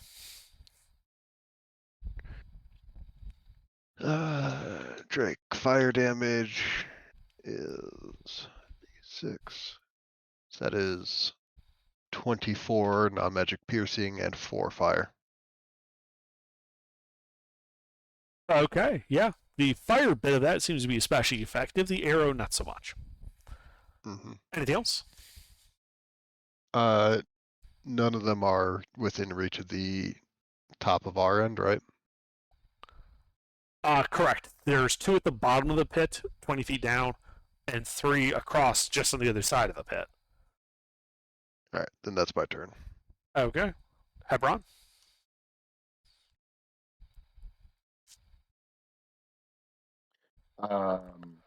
Burn, baby, burn, burn, baby, burn. That's about it. All right. Giuseppe? Can I you said there's a couple on the edge over there on the other Yes. side? Can I reach across and scorpion one of them or snatch one of them just wrap my whip around one of them and pull them into the pit? So you could try, but they're 10 feet away, and that's a 10-foot reach weapon. So that means that you have to kind of lean over a bit to reach them into your own moonbeam. Oh, cool. So it's up to you, but you can do that. No. I don't want But realistically, your guys have to reach a little bit to actually get that extra length to wrap around. Oh, okay. Yeah. Gotcha. So instead, I'm just going to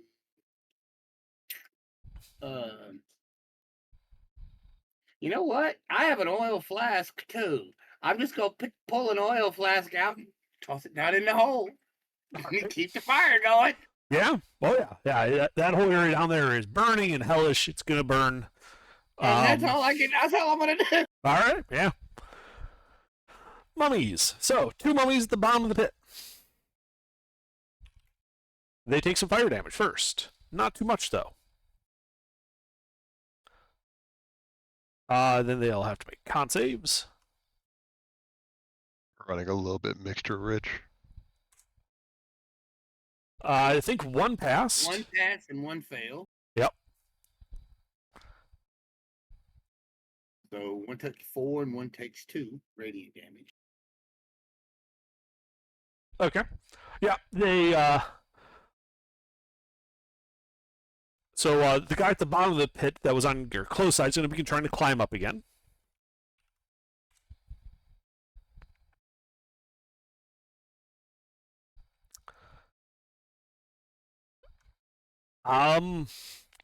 So yeah, he starts making his way up the wall. Let's see. So he's got 20 feet. So he can move up that's 15 feet. So he moves up the 5 feet, costing him half that movement. He then hits the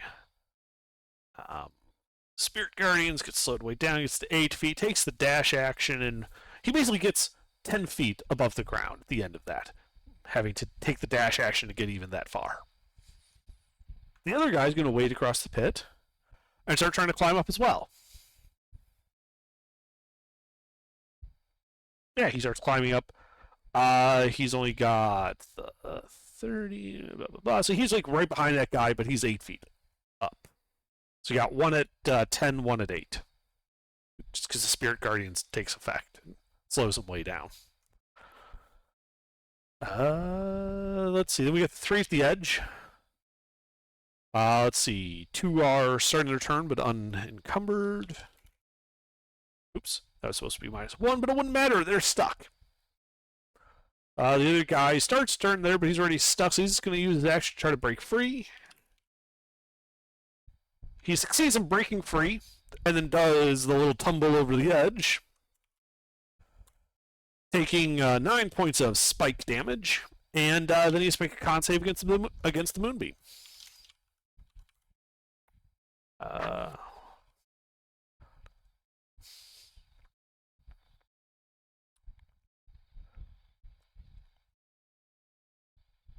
Okay, looks like he passed for half.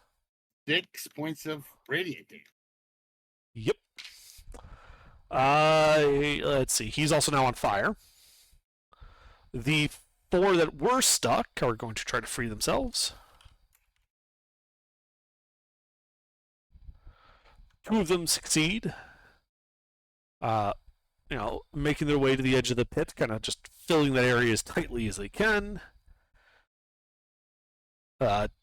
2 more from the room are going to enter to replace them.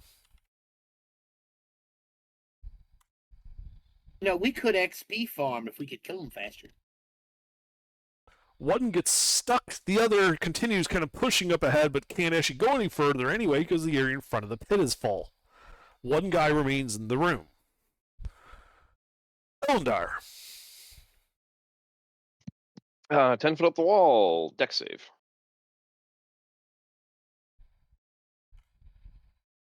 No. Yeah. 6 more radiant. Okay.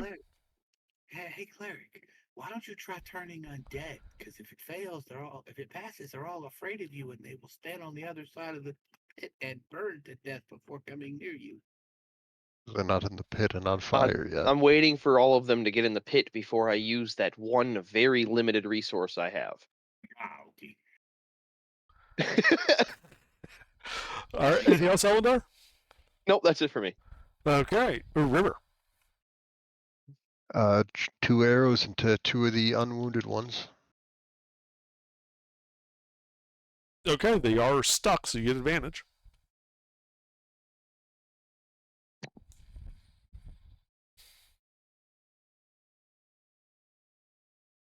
Roll 2, 2d20. Alright, sharpshooter, 26, 21. And a normal hit. Alright, 2d8 plus 16. But this isn't, the Drake's Fire isn't technically part of the attack, so it doesn't get doubled with a crit. That's 24 and 20. The first one is 21 physical, 3 fire.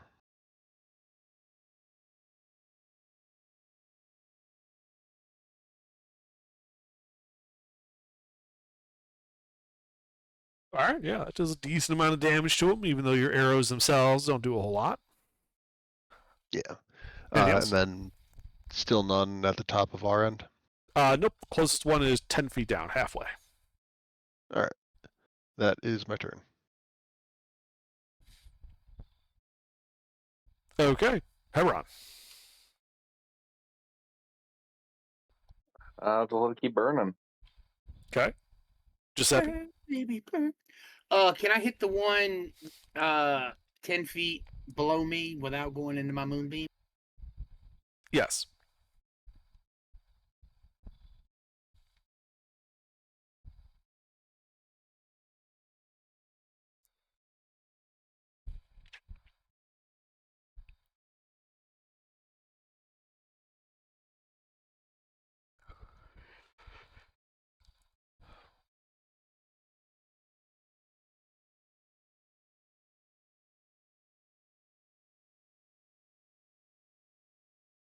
Hang on a second, Andrew.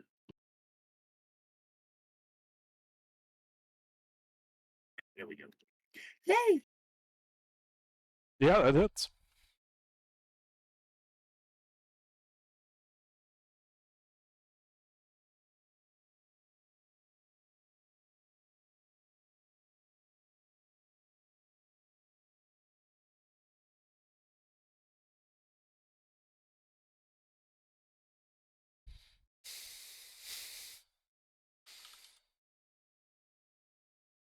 All right, that brings him to near death. And I am finito. All right.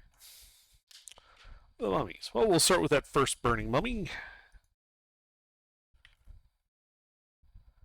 Oh, he is still kicking from that, just barely, and then moonbeam on him.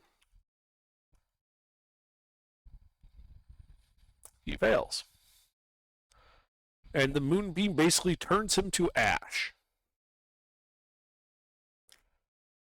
Second guy down there. Takes some fire damage. And his con save against the moonbeam. That's a pass. Good thing, dude. That's a lot of damage on that one. That bloodies him. 9. That bloodies him. And then he starts climbing up. So, let's see. Climbing, so he's at half from that. He goes up, hits that. He's at half from that. So he dashes. and can, using his full dash, can climb 10 feet. He's 18. He is like 2 feet from the top. Can he use? Did he make a dex save? See if he could climb up. Or is It's the not. oil all It's not a burned off? dex save. It's the athletics check. And no, he did not. Good point. Ah, so he starts climbing up, and then because Looney he's Tunes all like oil and it's like you just hear whoop, whoop, whoop, whoop, whoop, whoop, as he just falls backwards off the wall and lands on the spike. God.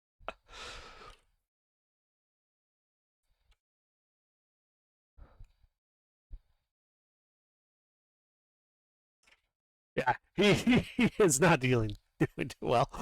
All right, let's see. The other, there is another zombie down there. The one that did the little leap.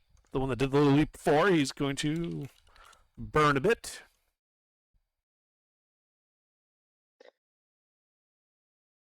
And then he has to makes con save, which he failed.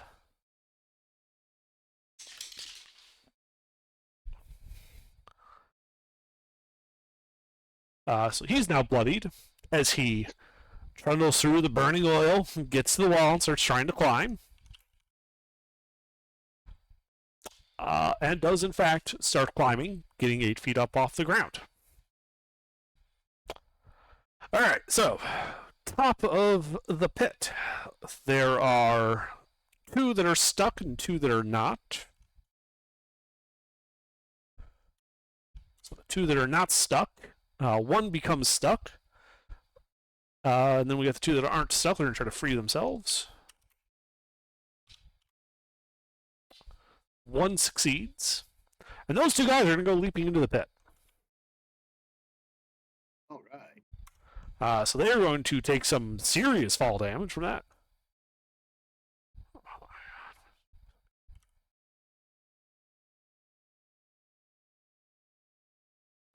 And then they got to make saves against Moonbeam. 1 pass, 1 fail. Wow. As much as Webb is trickling them in instead of them flooding, I'm kind of wishing that we put a magic weapon on the spikes. I think that would Yeah. have done a lot more damage. That would have been so hilariously funny. So one of those 2 that just hopped in there is now bloodied as a result of that. All right, 4 that are stuck are going to try to free themselves. 1 succeeds and gets to the edge of the pit to replace that guy that fell in. The one in the room then can move in and gets immediately stuck. Yeah.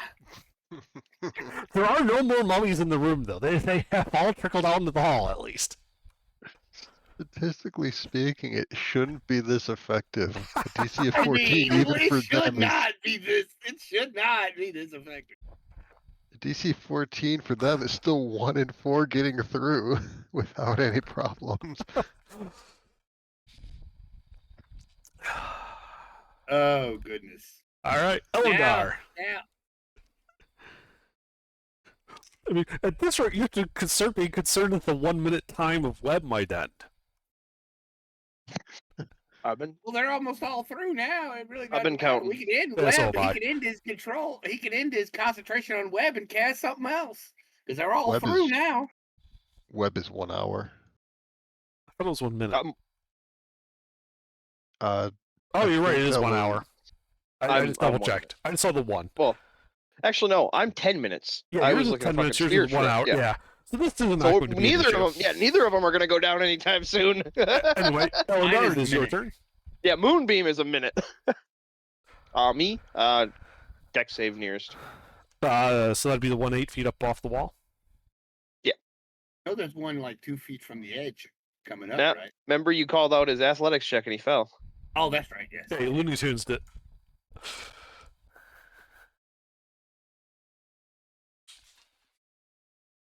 13 more radiant. These poor bastards.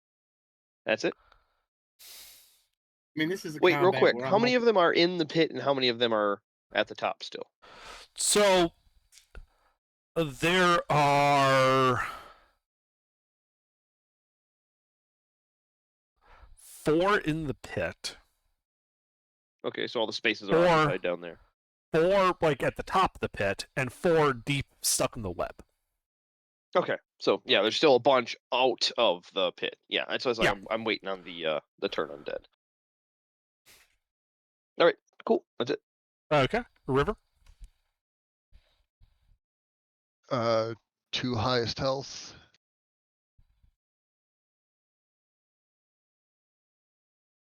Are they restrained by webs?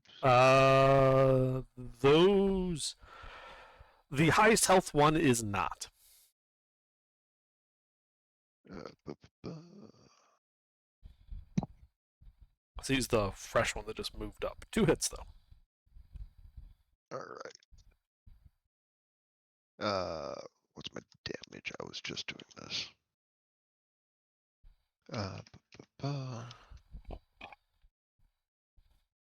That is 24 and 18, and one of those 2 will take an extra 6. We'll stick that on the 24 because I shot first, I guess.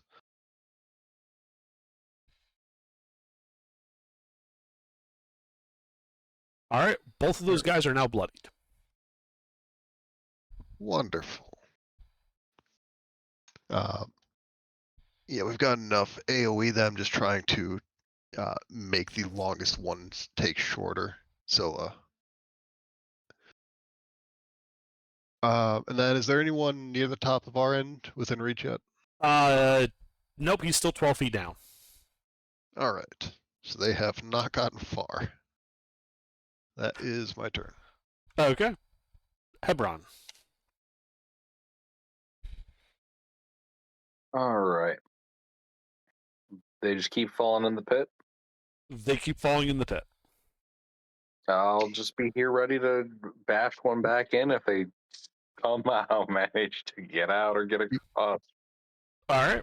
Do you want a crossbow or a short bow? I have both and ammo. No, it's nice to be able to fight a battle without actually needing to do much of anything. All right. All right. Giuseppe. Yeah, I don't really have anything. They're all out of my range. I really don't. I want to save my last spell slot in case Moonbeam ends, so I can cast it again. And yeah. So I'm just gonna wait. All right. All right. Let them Mummies. burn on that one. Yep. 4 of them are in the pit and on fire. That is really bad for them. Of course, that's when I decide to bulk roll it, right? Of course, smoking's bad for your health. We've learned that since the 70s.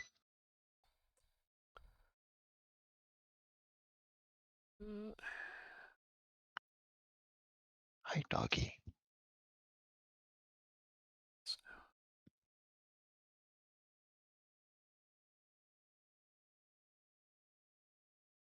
All right, and we'll do their moonbeams.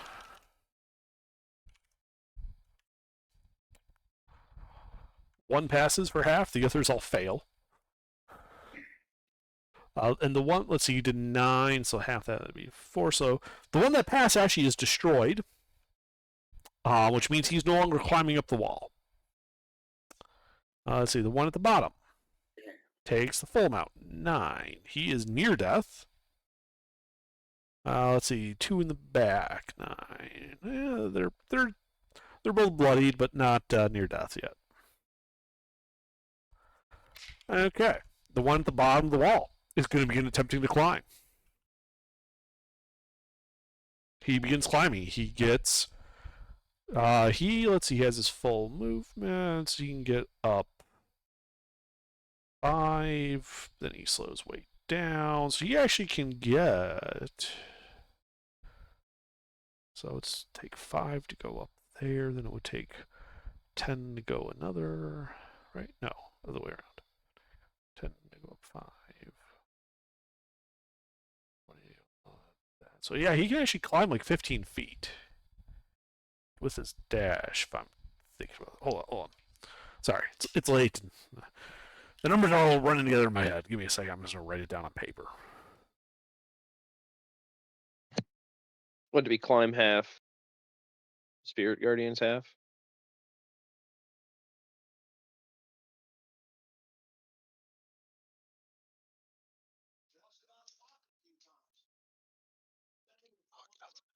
The moonbeam doesn't do anything. So, yeah, so he can climb up 12 feet. He's 8 feet away from the top. He is in. He spent 40 feet of movement to climb 12 feet vertically. He is in. He is in whipping range. Are you going to use your held action to attack him? Yes. Okay. I mean, he used near death. Go right ahead. Attack. How many are left? In the pit? In the Three? pit, 4, if you count the guy 4? climbing. Okay, and on the other side, there's 8, right? Oh, I'm sorry. There are 3 in the pit if you count the guy climbing, because 1 got destroyed. There are 8 not yet in the pit.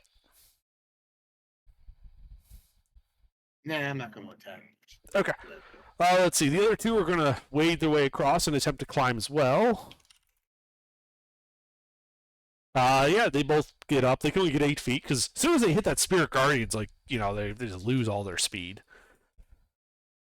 Let's see. Then we got the 4 at the top, 2 of which are stuck, so they're going to try to get unstuck. DC 14 on the web. Yes, 1-4. All right, so 1 got free. 1 stayed free. They go into the pit.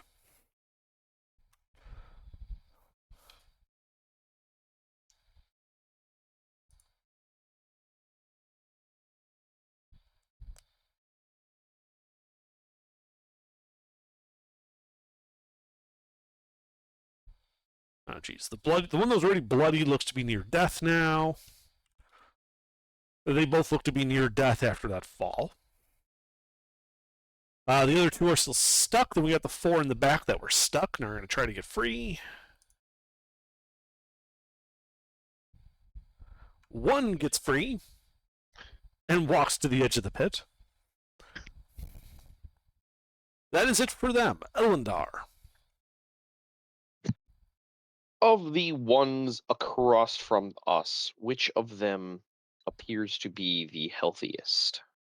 The one that just walked up from the back is full health. All right. Level 2 Guiding Bolt. Roll a hit. Or actually, I should rephrase. Are there any that are restrained that look to be full health as well? No. Okay, so Not- just not that one. Not that you That's got a not, clean shot at. The other 3 Yeah. full health ones are still restrained, but in the back ranks. okie dokie. Yep. Then that one that is in the front.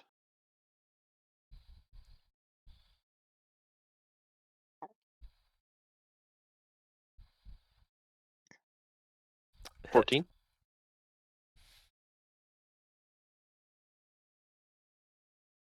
$17 radiant, and he is now glowing ever so slightly a pale green for River.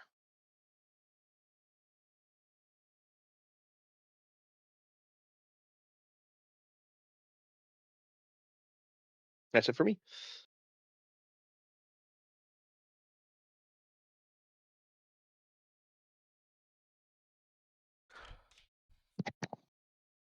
Okay.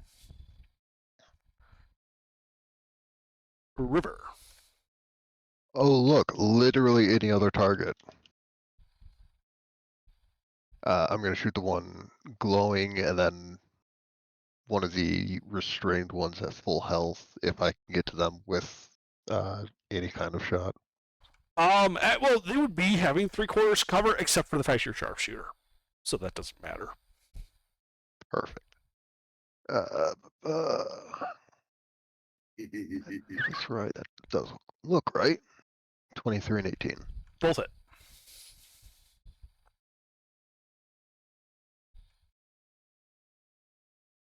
And then the first one takes an extra 2 fire.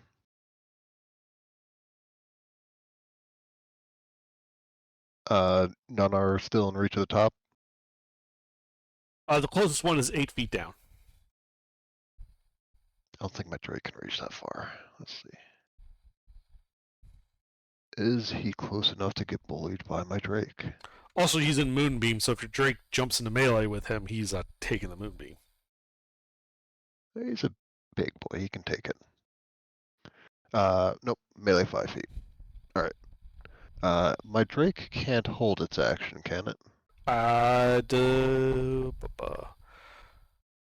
Does it only act on your initiative when you tell it to act? Or does it act independently, completely? We've been having it act on my initiative. I don't think the ability says specifically. I think that's what's kind of implied by it. If it's meant to be an independent creature, yes, it can hold its action. If you're using, like, on your turn without a resource, you can just order it to take an action to attack, then it can't. I will double check the ability. Yeah. Okay. If it can, we'll just assume it held its action to attack if the guy gets up there. That's what you want to do, I assume, yes? I want to have it push the guy off the. All right. We're bullying nerds, not killing enemies. Okay. Yeah, so you check if it's possible. Otherwise, we'll just assume it can do it. Anything else? That is my turn. All right, Hebron. Is the fire still burning? Yes, merrily. Well, I guess I'm just gonna do some stretches. Yeah, just in case I need to actually kick someone's ass. There is one 8 Jog feet in place a little from bit. the top, so he should get to the top next turn. Oh boy, if he gets to the top, I'm gonna bash his ass back in. Yeah, me too. That's probably Actually, you know what? I'll just stab that one with the sword if he gets up in melee. He still has to dash too. Yeah. That's the funny Yeah. part. He has to use his action to even get that close.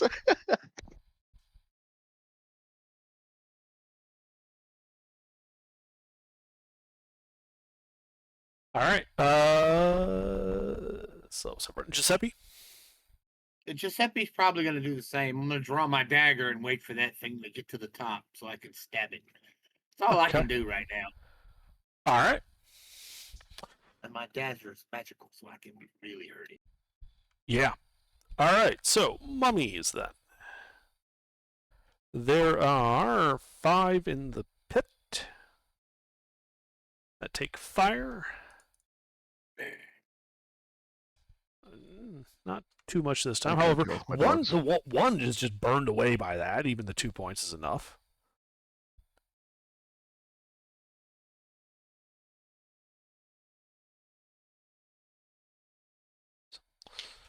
All right, and then let's see, you got my con saves.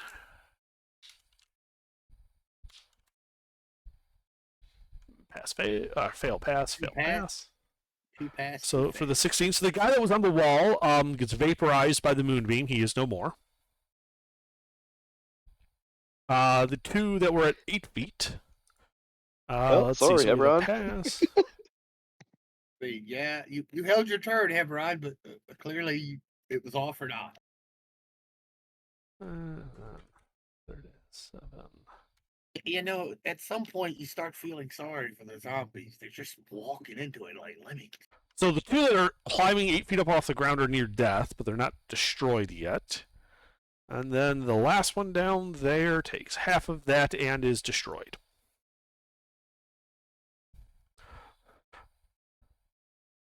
So currently, there are 3 on the edge of the pit, 3 in the back behind those guys, and 2 trying to climb up out of the pit. The 2 trying to climb up out of the pit are near death. So they're both going to try to. So they're both going to try to climb up. Here are their athletics. They do not fall off the wall, as they then begin climbing. So they are fully within that. So that means that they're at half from climbing. So from their dash of 40, they go down to 20. Then they're halved again because of Spirit Guardians. So they can climb up 10 feet total this turn from their dash, putting them 2 feet below the edge. All right. 3 on the edge. The 3 on the edge, one starts his turn unrestrained. And remains unrestrained. The other 2 try to free themselves. 1 succeeds. Those 2 guys jump into the pit. Oh, so all of them are in the pit now. No, just 2 more have entered the pit. So that is there, 46 here. So those guys are bloodied and not looking too good at the bottom of the pit. They're now on fire. One is They take stuck at the top of the pit. Oh, I forgot about the moonbeam. Nope, not yet. All right, let's look at moonbeam. Oh, both of them passed. Yep. Oh, roll damage. They still take half. I did earlier. Well, okay, I'll roll it again. Yeah, just easier. It's easier if you just roll it again. 9. All right. 4, 5. Well, that pushes one of them into near death. All right, the 3 that were restrained in the back try to free themselves. They don't. See, there's one stuck at the top of the pit. There are 3 guys like further away that are just stuck in the web. 2 guys at the bottom of the pit, burning and near death, and 2 guys 2 feet down from the top on the wall, burning near death and still in the moonbeam. Elendar, it is your turn.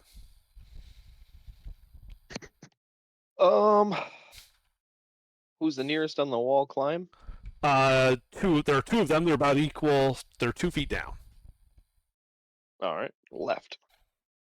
Okay. Dex save.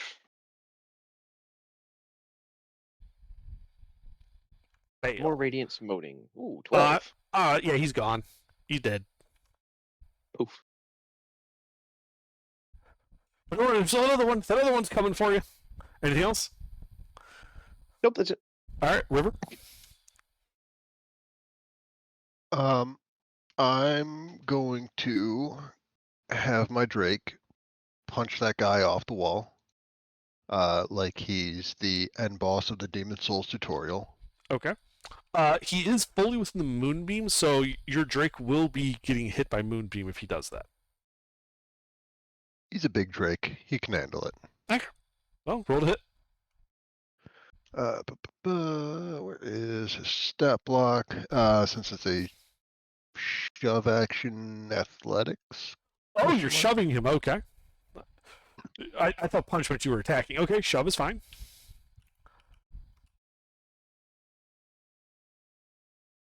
He amazingly holds on. He's like, no, All right. no, we suffered enough. What's the save on Moonbeam? Con. Con.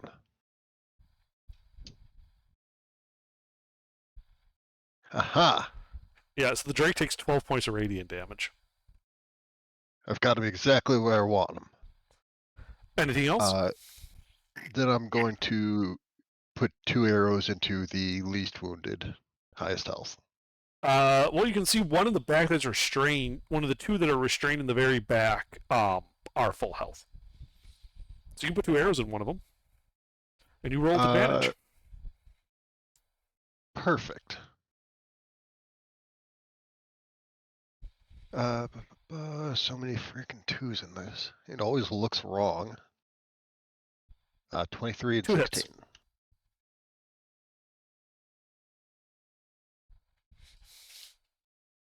hits. That should be another 16.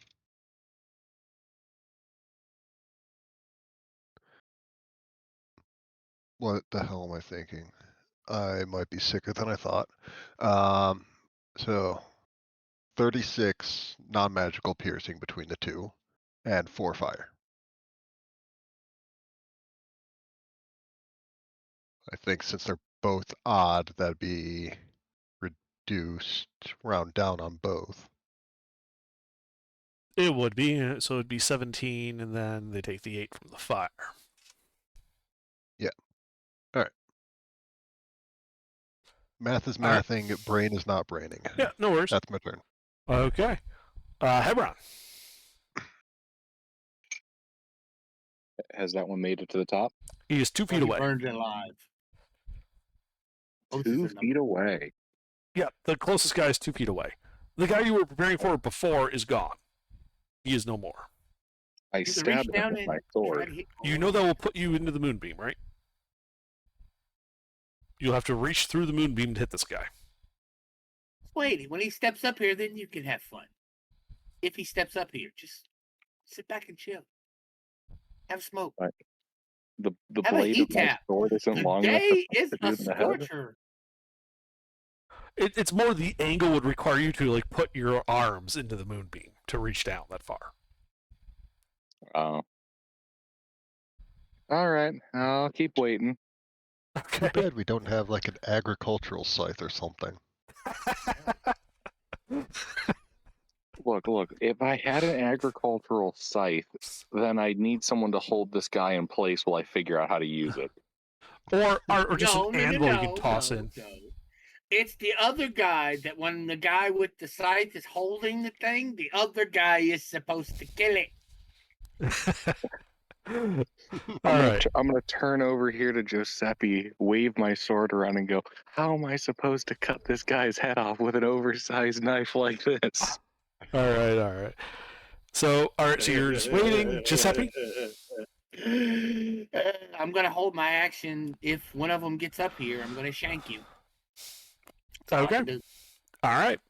Well, there is only one living mummy in the pit. Right? No, there are 3 living mummies in the pit. Those guys went down. All right, mark it. All right. So let's see. So fire. 4. So 4, 7, 49. 4. Then their con saves. Pass. Fail. So he passes for half, which is still enough to destroy the guy that was 2 feet away. And the other 2 fail, and 15 is enough to destroy both of them. So, we are now down to 4. 1 at the top of the pit, 3 behind him. All of them stuck. So the guy at the top of the pit's going to try to free himself. Hey, couldn't he just? Oh, he has to wait his turn. So he succeeds and hops into the pit, What? taking 8 points of spike damage, and then he has to roll, getting on fire, and then having to roll for the moonbeam, which he fails.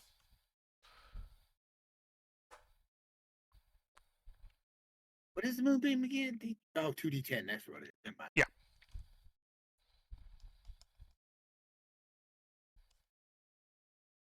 I was drawing a blank till I said it.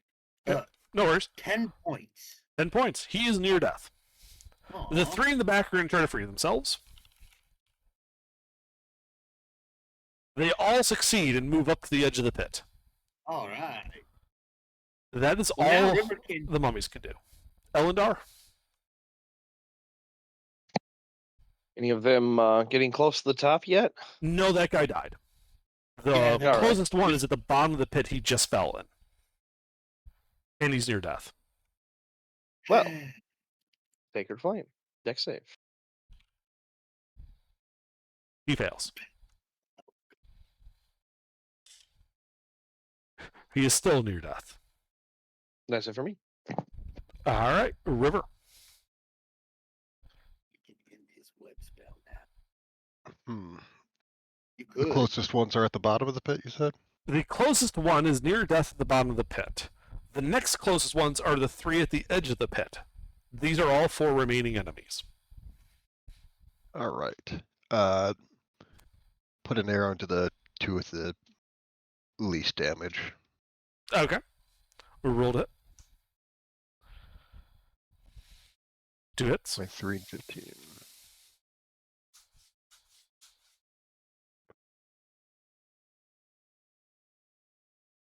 17, 22. That 17 gets an extra 5 fire, and I don't have an anvil, but can I have my Drake just standing ominously over the edge with my battering ram? because it's the closest thing I have. So the Drake is standing at the edge of the pit, just the edge of the moonbeam, holding the battering ram with like both claws above his head and ready to slam it down on anybody that tries to climb up. Yes. Ron is going to give River that you kill stealing son of a bitch type side. Hey, it's a Wait, plan yeah, B 'cause- for where they get past you. Well, yeah, if they because even get Hebron to really you. hasn't got any kills this session, this fight. He hasn't been. He's been kind of useless, I haven't even though he killed started the anything fire. Kind Hebron- of useless. I'm the fucking fighter, and I've done all the thinking shit. You guys are the spellcasters, and you're doing the hard labor. What the fuck is this arrangement? Hard labor as I flick little radiant fireballs at people. Very I difficult. mean, Oh, hard much labor. work. I Train your cast wrist the doing spell that. and wait. I cast the spell and wait. All right. Anything else, River?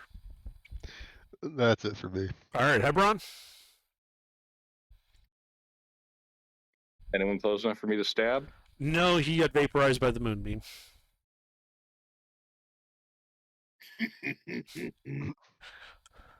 Yeah, Giuseppe's gotten all the kills. I think Hebron's done the most damage. Yeah, Maybe- Hebron started you the know what? fire You know what? I'm and gonna uncovered the trap. reach into my sack on my back and randomly pull out one of the texts I stole from that lich. Okay. I'm gonna shuffle that over into my shield hand. So you know the shield strapped to the forearm, and I'm gonna have the book open in that palm. Well, I and then hang on to the sword with my man hand. But I'll just read. All right. He'll start reading while he's doing it. Yeah, you got a nice candle-lit spot. I may need to get one of you to turn the page for me. Yeah, I can reach start over reading and this. It is a treatise on the geological formations in and under Zunli, written by Thurgan son. Where is Zoom? That's the name of the region, the jungle. That's the jungle, the jungle of Zunli. Written by Thurgan son. Yes. When I turn the pages every once in a while, I turn 2. I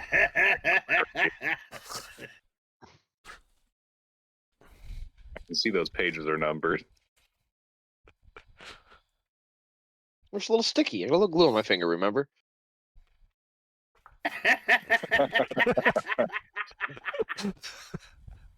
Yeah, sure, that's why they're sticky. All Hey, right, don't touch Giuseppe. my smut. Are we still in cop? These things are still burning below us, and we're up here just chit chatting out, and the damn things are. Technically, yes, they are still 4 mummies left alive. Wait, are they all in the pit?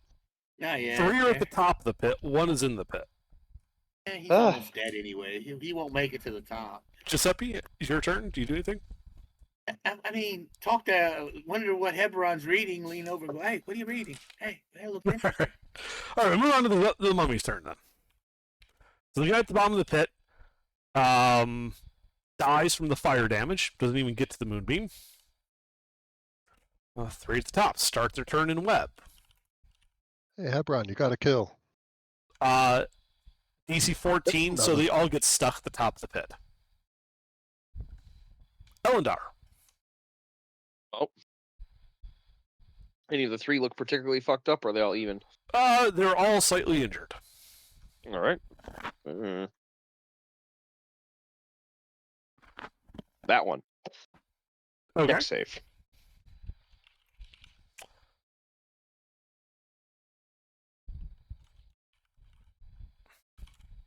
Wasn't it restrained? Yeah. Yeah. I didn't know if it was auto. That's why you saw that pause. I remember and it I'm was like, auto wait a minute. failed. I didn't know if it auto failed. That's what I was saying. No, Ooh. just disadvantage. Ouchie. Yeah, that bloodies him. That's it for me. Okay. River. I'll put an arrow in both of the other guys. Okay. you have advantage because they are restrained. So your first attack was a 25, your second was a 23. They both hit.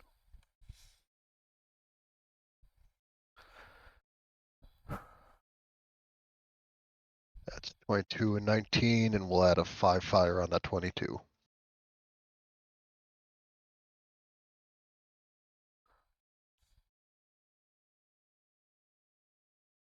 All right, they're both bloodied. All three of them up there are bloodied. Anything else? With the strength of 16, can my Drake throw the battering ram across the pit and hit those 3 to knock them down? Potentially, you'd have to make a strength athletics check. Good enough for me. 21. All right, yeah, he just kind of throws it like Donkey Kong in a barrel.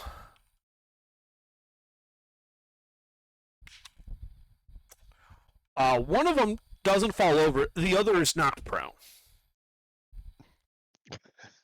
Wonderful. Your battering ram is now on the floor on the other side of the pit. Yeah, we'll get that later. That is my turn. Hebron?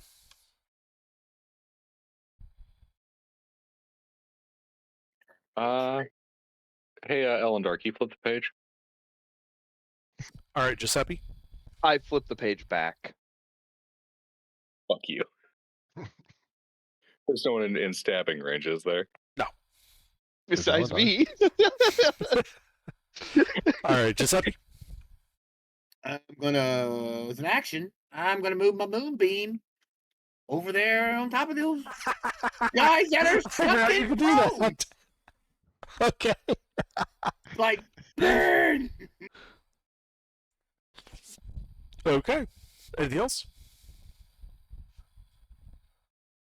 No, that's, All right. that's it. Well, then they start their turn in the moonbeam.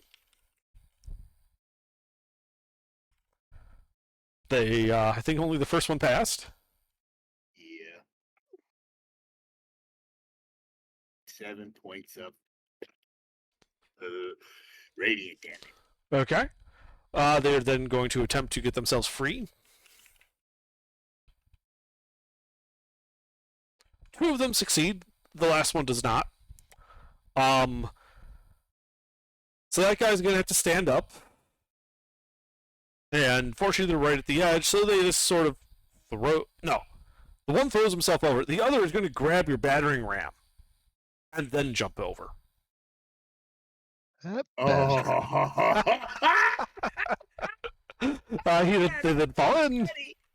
That's I love it. I love it. I love it to death. It's fine. I brought spares. Except most of my spare supplies are on my Drake that died in the other room. And they're both near death. That are at the bottom of the pit. And they're on fire. All right, Oh, Elendar. Any of them on top? Well, there's one still restrained on top in the moonbeam. Technically, they're all 3 still in the moonbeam because it's a, he didn't have to move it that far. Yeah. Sacred Flame on the one up top. Dex save. Okay.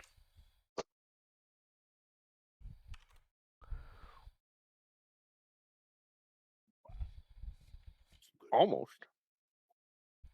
He passed. No, it's not even close. I was joking. I'm just waiting for the damage. Mhm. He's dead. Oh. And that's it for me. River. Which one stole my battering ram? The right one. He dies. You can go down there and get it if you want. I mean, 2 hits. Battering ram and a fire pit.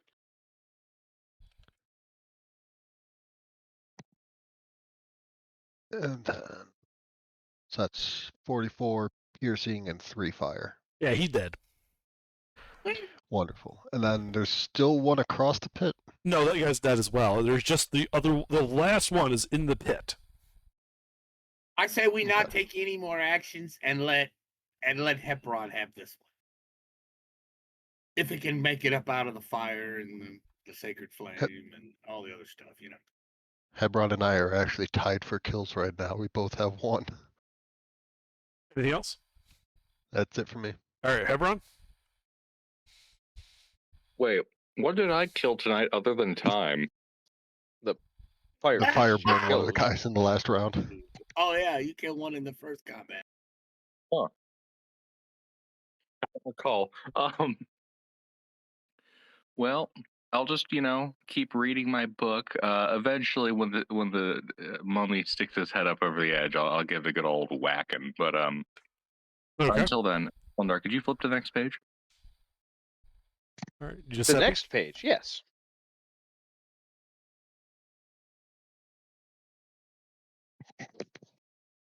Giuseppe. Yeah, Giuseppe's just gonna wait and move the beam back over directly over this little one, so he don't think he can get away. Okay. You know. Yep. The light of judgment shines down. Okay. Well, he starts turn. He takes fire damage. He's near death, but still alive. Here's his con save. Uh-oh. Oh. He dead. He evaporates in the moonbeam. Oh. Yeah, well, And you guys are out of initiative. well, that was a unique combat. That was interesting. We better savor that. That will never happen again. Tactically thinking to put the enemy in a choke point. Yeah, we that will never happen again like that. Well, We got We've had things like this before. It just tends to be one per campaign.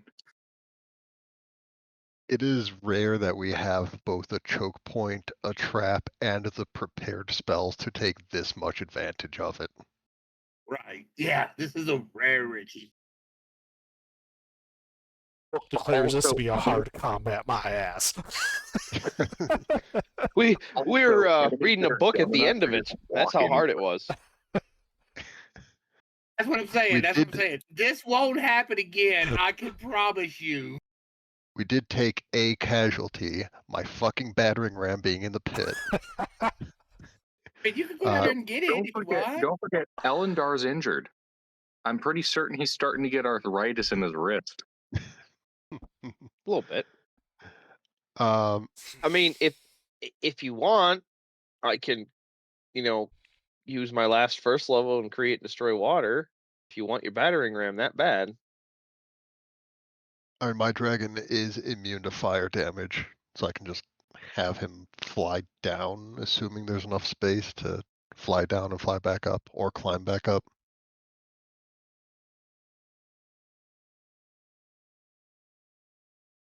He doesn't have a climb speed, though. Well, it's not like we're in a hurry. Yeah.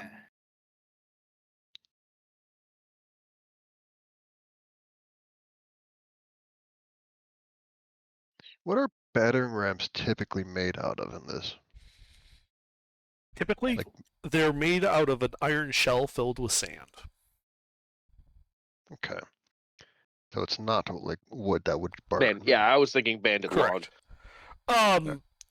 So really big ones that are like siege engines, yeah, those are abandoned log. This is like a man portable one. Mhm. Yeah, okay. So- Be too So it's basically expensive. just like a 3-inch diameter steel pipe. Or 3 inch, With yeah, that about blow. 3 inch. Yeah, filled like 2/3 of the way with sand to act as a dead blow, so that when you hit something, it goes thud and breaks it. Yeah. Okay. Is Sand's there great for absorbing vibrations. would there be any danger with having my dragon being immune to fire go down, pick up, and fetch the stick? Well, if it just jumps in and lets gravity bring it down, those spikes are still sharp. Other than that, no. Is it able to like climb or fly down safely? Yes. All right, then I'll have it do that. Okay. Yeah, I mean, like I said, if you're smart about it, no, there's no real risk for something immune to fire to go down there that can fly. But if it just jumps in and belly flops down, it's taking some damage. Yeah, like the and mummies then- did. Yeah, silly mummy things. But I'll have him carry around his fancy new stick for a couple hours to let it cool down, and then I'll drop web and go get the original Drake bag that had all my spare supplies and the 2 extra rams. Yeah, it's just sitting there on the ground. The mummies paid it no mind. It's dead adventure stuff. They can deal with it later if Exactly. they ever think to.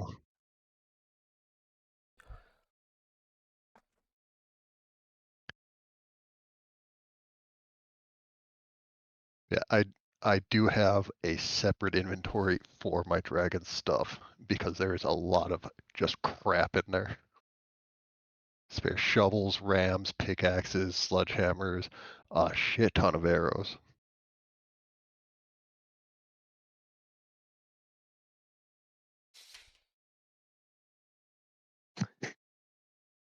Well, I'm feeling a early brunch.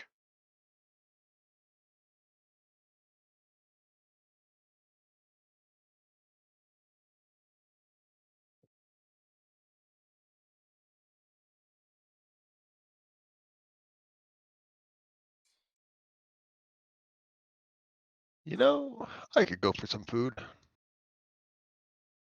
Yeah, I mean, Linder just declares that and starts heading back towards the outside.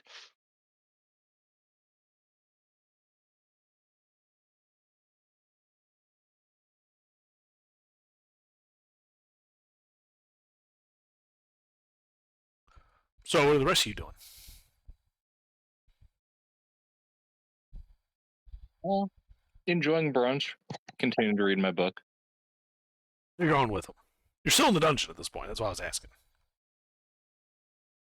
Yeah, I'm exiting the dungeon. Yes, I know you are. I was asking what the other 3 people were doing. I'll tag along outside. Wait, we're heading out. What? I'm out of resources. Long rest caster.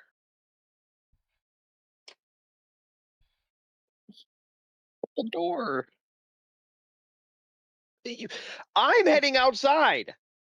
We can explore door later. You can explore door now. I'm not stopping you.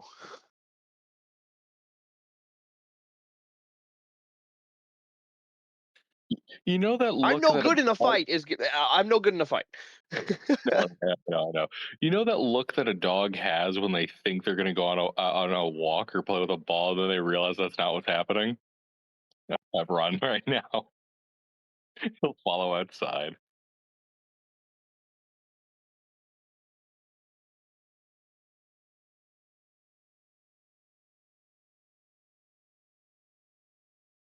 Like, you guys are more than welcome to keep going. Don't you know? You never split the party. Yeah, that didn't stop them last night. God, that was so great. Fucking do it again. Watch me do it again. Are we referring to the fail to murder a halfling incident? Fail to yeah. murder an unconscious halfling. Yes. It took them so long, he woke up. I know, I was there. It was great. God, But yeah, no, I'm telling you, I'm fine to go outside. I'll keep our dragon friend, our Fey dragon company, and you guys can keep exploring. The 3 of you together is more than enough. But I'm really incapable of doing anything grand. Giuseppe, how much magic you have? Not much. Giuseppe's like one high level spell. That's all we got. Mm-hmm.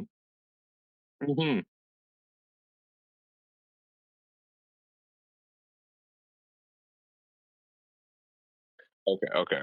Heberon's going to head back into the room, pop the door open, and just look to see what's behind it.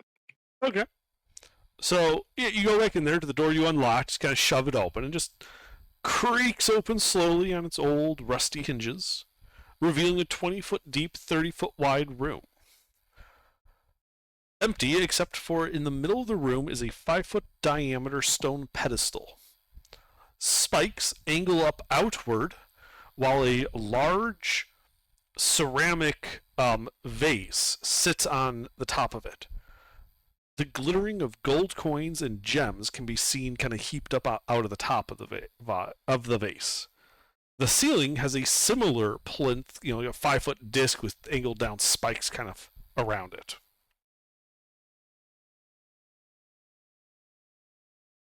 What you're saying is there's a giant crushing wall spike trap in the room. I do believe you heard me. Wouldn't you like to know, Adventure Man? Right. But like, this definitely looks like the archetypical garbage crusher, but spiky.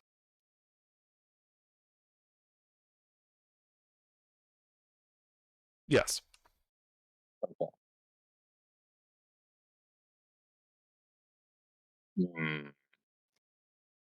Wilbur, Giuseppe, ideas? I think we take a nap so our cleric and paladin have their magic pack, and then we come back tomorrow. Okay. I agree with that sentiment. Meanwhile, there's my size medium Drake with a battering ram walking around like this after Elendar.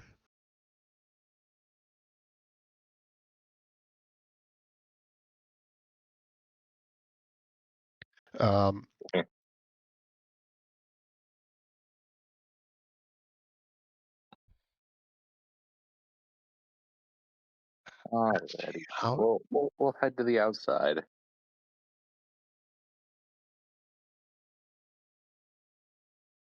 I'll have to start writing a book, How to Keep Your Adventurer Stimulated. I'll make sure to cross off the word dog on the front before adventurer.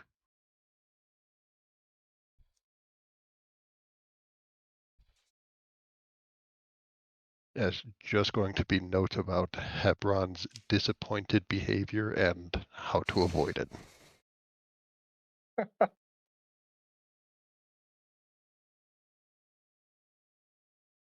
The information therein is applicable to most martial classes. You Now, can't say the Q word, otherwise he'll go get excited. if you don't live the kind of adventuring lifestyle that's going to have plenty of extreme ultra violence, consider getting a different breed of martial. A barbarian might not be for you. You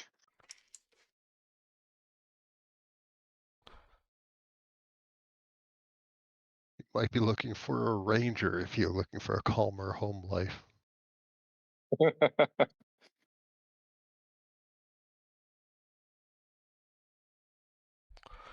Yeah, sort of like that.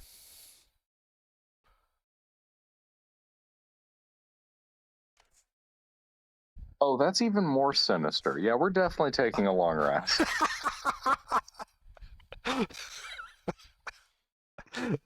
But my initial understanding of like what it looked like, I'm like, why are they putting the spike trap obviously here? That's weird. Yeah, no, that's like even more suspicious. We coming back later. Okay. So you guys walk out, jumping back across the spike pit, ignoring the western hallway that remains unexplored, going to the south, hopping across the spike pit, ignoring the eastern hallway that remains unexplored, back into the wyvern room, and out the western hall to the midday sun.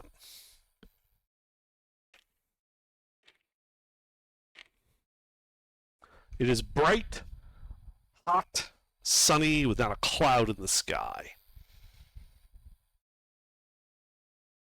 It's like 95 degrees and like 80% humidity.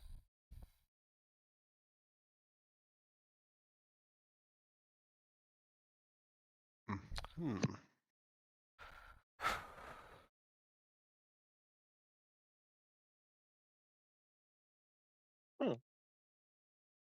Pop the tents and chill. Okay. I'll be doing some light activity like playing fetch with a dragon.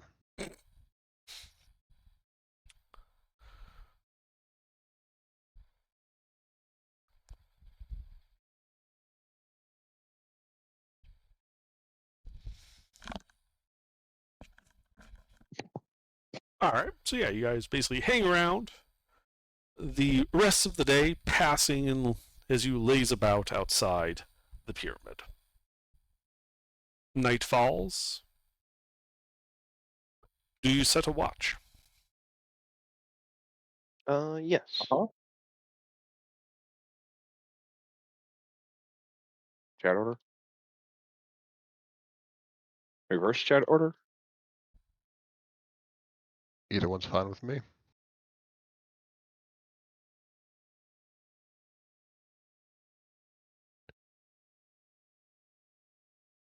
Well, which is it? Eeny, meeny, chat order. All right. So you begin your watches. Giuseppe, what's your passive perception? Before we do, Yep. I would like to cast a tiny hut. Okay. Do you allow Brutalia to be inside the tiny hut with you guys? Yep. Okay. Who's that? Your fairy dragon. Fey friend. dragon. Is that something that happened last week? Yes. We freed him from the heart of the jungle. Hmm. Yeah. It's Yeah. from the He looks heart like of this. jungle. Oh, you little creature. Yeah, he's tiny.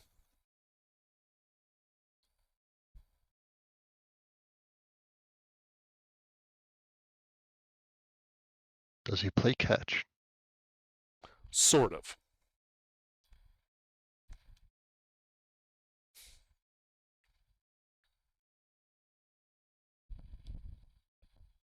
If you throw him something, he'll grab it, which he's decent at, and then he'll hide it somewhere and make you have to go find it. Ah, he plays the cat's version of catch. Real quick as well, do we have anything in the loot pile that needs to be identified?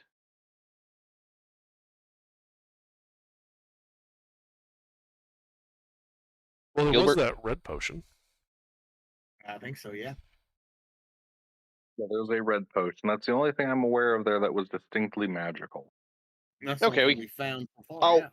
I'll just keep tiny hut if the stars are clear that I can grab it. They are. The Yeah. stars are clear. Yeah, I'll just keep tiny hut then. Okay. A single potion isn't really worth switching away from a really well fortified sleeping spot. It's very, very true. But that is it for before watch. Sorry. No problem. Anyway, so yeah, we go start going through. Giuseppe, what's your passive perception? 14. Excellent. Nothing happens on your watch. In fact, nothing happens on any of the watches. Morning comes, you've all had a successful long rest. All He right. just did that to fuck with you. I wouldn't have cared. Giuseppe's looking for trouble. He got shortchanged in the last fight. Yeah, speaking of shortchange, Giuseppe, your money purse is missing. What? What? What? When that happened? Huh? How did that happen?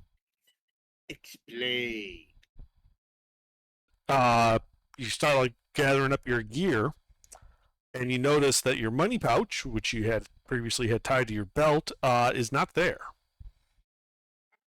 Which one of you little thieving shits took my pouch? Give it back. It's not funny. We're not supposed to steal from each other, just everybody else.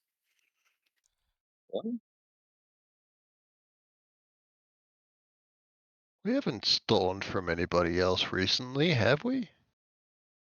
Well, one of you took my money pouch. It's gone. What about him? Unless something Yeah. came into the tiny hut last night and took it, which is impossible. So Did you check something your other in here. pants, Giuseppe, or perhaps one of your other corpses? I haven't died recently, not since I had my pouch. So it should still be on this body. I haven't switched bodies, not recently.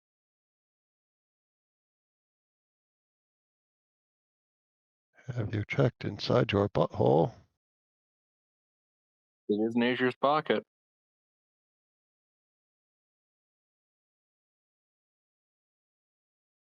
I believe there was a little thing. Might be a Drake. River. Hey, my Drake did nothing wrong that you can prove. Can you I think he's prove it? What Yeah, I about can Bertaya? prove. Spell track my objects. Damn it! So what was in your Right. money pouch? Like 200 gold pieces or some shit. I don't know. Okay. But I'll just wipe it off. Bitch.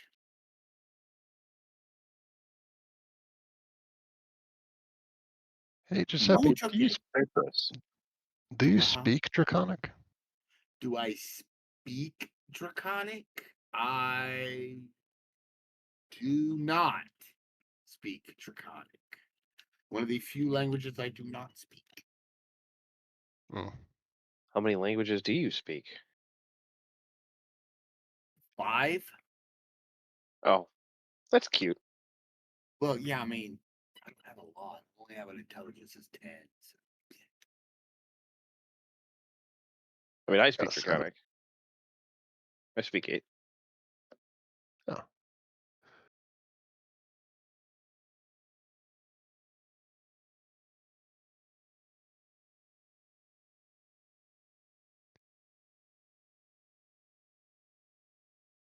All right. Well, we're looking for the money, or are we going back into the? I would ask Bertaya. Yeah. Did you, by chance, during the night, borrow anybody's belongings? No. Should I stab him and see if he's telling the truth? Insight. Sure. Before we Make go an to insight check. hostilities. That's not how you detect truth. He's he's very clearly lying. He's like trying to like not break out laughing. May I ask why you took my friend, this guy's coin purse?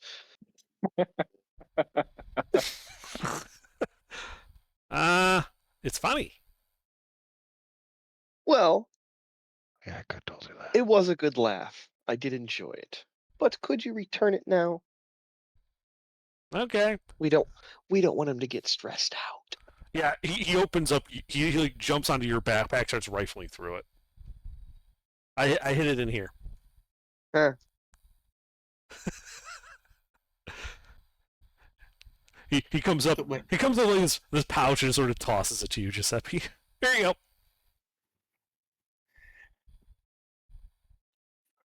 what? Heard about it. They'll say you should let me kill him. Oh, don't be mean. He's just a little guy. And He's a thief. A little it was a guy. harmless joke. You have your item back. And then Alindar will say in Draconic, next time take his whip and hide it.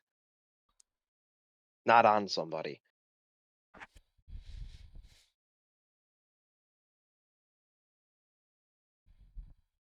He next gives you this time very solemn nod. I look at him. The next time you steal from me, I am going to cut parts of you off. He- Yes. No, he's a little guy. Yeah, that's a bit of an overreaction for a. Wait, does Honest Hebron speak opinion. Draconic? Does what? Does Hebron? We know you don't speak it. I'm just curious who actually heard and understood me, because River does, obviously. Drake, Drake Warden. Seven Hebron languages, speak Drake Draconic? Warden, don't speak Draconic. So does Hebron speak Draconic? No, just Elvish and Dwarvish. Okay. So yeah, River is fully aware of what I said. Giuseppe is not. Yeah, Giuseppe probably assumes that you told him not to worry about the threat I made. But I am serious. I will cut parts of him off if he steals some shit from me again. No, He his just begins baby. How giggling. well-adjusted members of society act to good-natured practical jokes within the party. Him baby, and he's I'll already sew been it back scolded. on. That's not how living things work.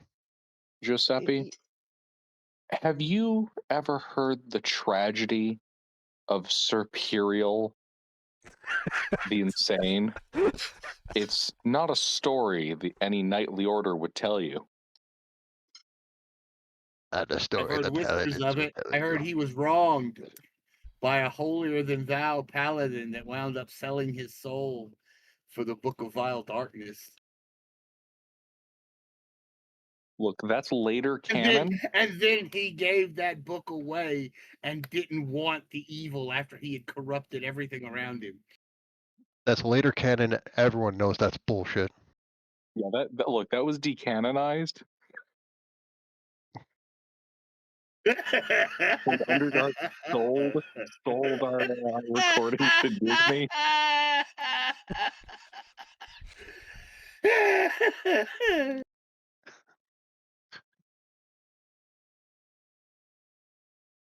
Never had there been an even overlord who fumbled the ball at the final stage. All right, so Elendar, Giuseppe, are we ready to continue forth? Yeah. Sure. Yeah. I think I've Hebron? verbally eviscerated the Hebron warrior quest. over there. I should be all good to go. Although just random question. Where's the nearest deep body of water? The nearest deep body of water. Define deep. We're just looking for long-term storage for Giuseppe. Well, the middle of the Aldani Basin's filled with water, and it's deep-ish. It's like 10 feet deep at the center. I mean, that's only slightly shallower than Lake Erie. Hebron's gonna think about what he knows about. Wait, how deep did you say? It's like 10 feet deep, I think. There, that's what I had it set as. Hebron's gonna think over what he knows about bog mummies. Maybe 8,000 years from now, someone fishes up Giuseppe's body and he gets put in a museum. That Well, just make sure you put a hockey mask on his face before you dump him in there.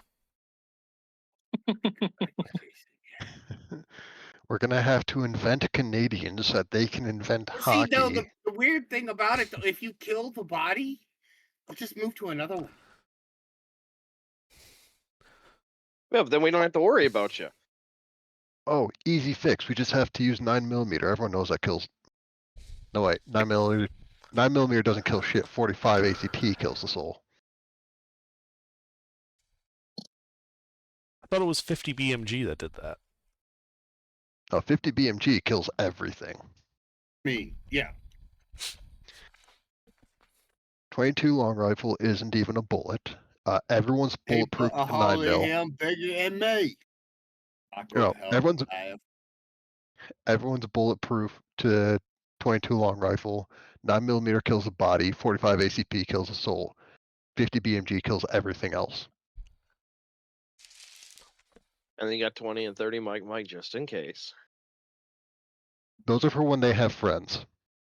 It's all fun and games till you realize I'm packing an 18-inch.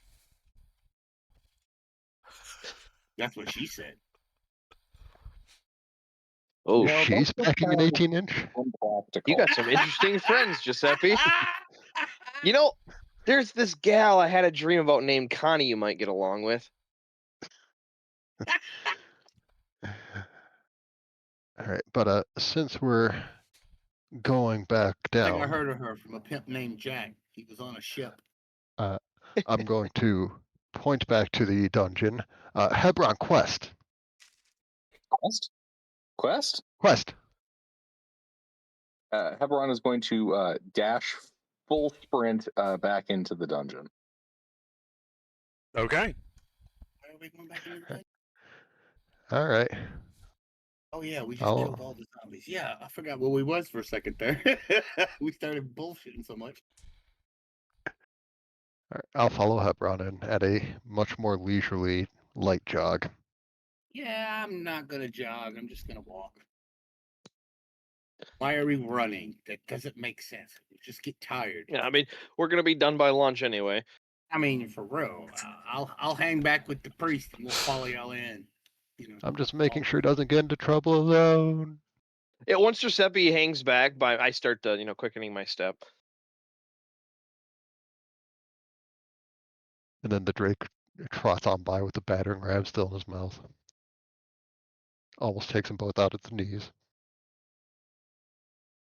Oh, he'd probably take me out on the knees without trying. A dex He of can probably 6. take you. He can probably take you out just by walking past, knock you over with his breeze.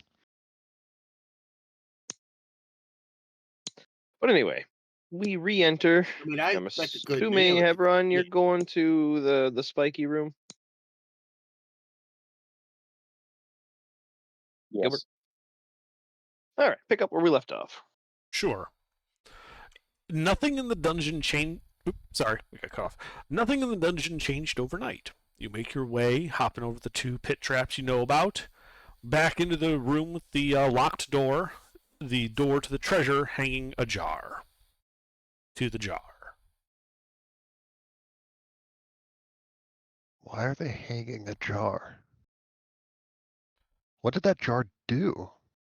Horse theft? Yeah, so it's a 30-foot wide, 20-foot deep room. Appears to be a dead end. The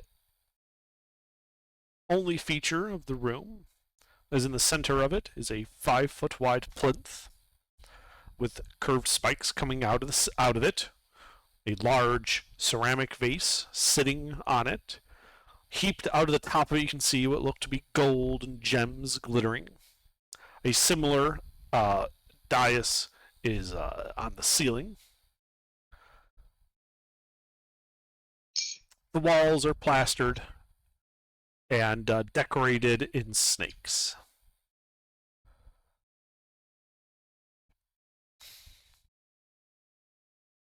Yes, I thought you would. Snakes. Oh, I'd like to investigate the room. Make an investigation check. I help with this. You may. I would like to do so. Then proceed. Can I get guidance from our cleric? If you insist.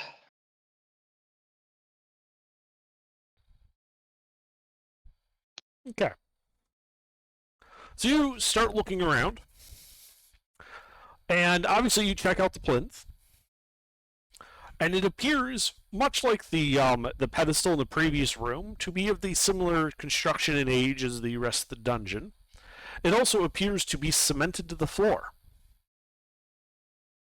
You don't like there's mortar and stuff. You don't think it moves.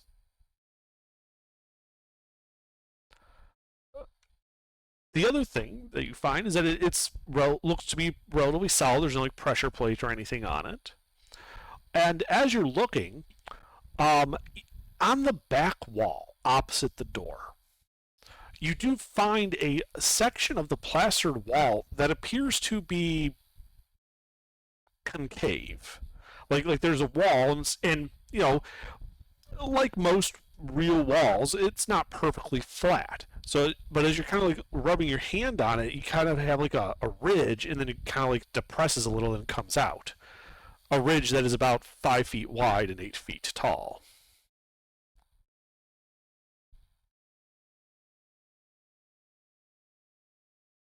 Concealed door, if you will. Potentially. Well, we'll just find the edge of that and take the adamantine blade and just push it through. Okay. Strength athletics check.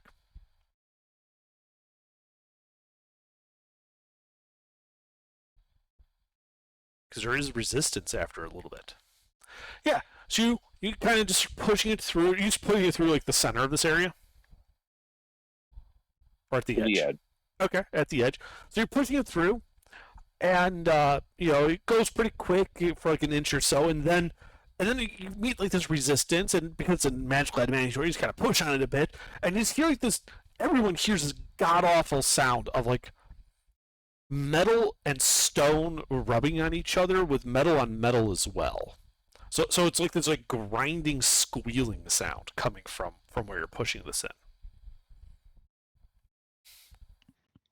Oh, that is not a pleasant sound. Does that sound like what happens if you shove an adamantine blade through a hinge? More like a door jam between a metal door and a stone wall. All right, we're just gonna work the blade up as I just kind of cut the outline of this open. Okay. Yeah, you do so. You're just kind of sawing it. Everyone hearing this grinding, squealing sound. Your blade's vibrating in your hands, just giving it this really weird, high-pitched octave. Is his sword magic? Yes. Ugh. It's magic, silvered, and adamantine. I can't make it less insufferable by casting magic weapon on it. You cannot. Damn. It's part of its magical rigidity that is, and resilience that is actually allowing this to occur for so long. A normal blade would have gotten like wedged and cold welded itself in place by now. Yeah. Alright. But yeah, eventually you kind of make it all the way around. The whole rest of the party probably like clamping their hands over their ears for the whole time. And then there's like this like slightly creaking sound as the panel just sort of falls away from you, and with a loud kerthung of like a giant metal door hitting the stone floor, the plaster on it just sort of explodes upward, forming a cloud of dust. Glittering gold can be seen. It looks like it was a solid gold door. And as the dust begins to settle, you can see that this is a 30-foot wide, 40-foot deep room. In the center of the room is an ornate, carved sarcophagus of what appears to be like a kind of think like an Egyptian death mask, right? Like it's a carving of the person inside, who appears to be holding like a staff and in one hand a sword in the other. At the foot, which is closest to the door you just cut down, there's like a basin, sort of like carved as well out of the sarcophagus, and a bright, like hot pink, opaque liquid is filling the basin. You can see a little spit, like you can see like it's just reflecting the light from your torch.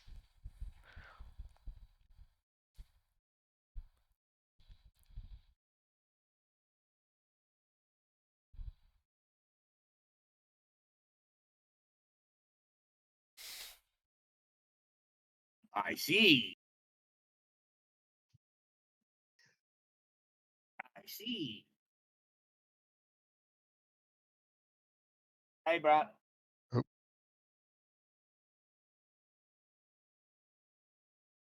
Hmm.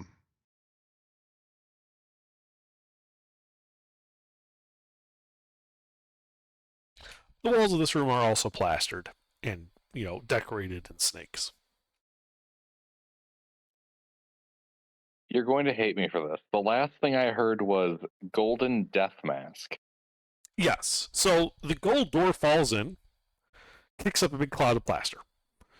As the dust begins to settle, you can see a 30-foot wide, 40-foot deep room, the center of which is a large sarcophagus, carved and filigreed, similar to like an Egyptian sarcophagus, like the death mask on top. So it's like got like a gold image of the person inside, who appears to be a woman, a wizardly staff in one hand and a sword in the other. On the foot of the sarcophagus, which is closest to the door, is a carved stone basin, like it's part of the sarcophagus. In it, you can clearly see a hot pink liquid that is opaque.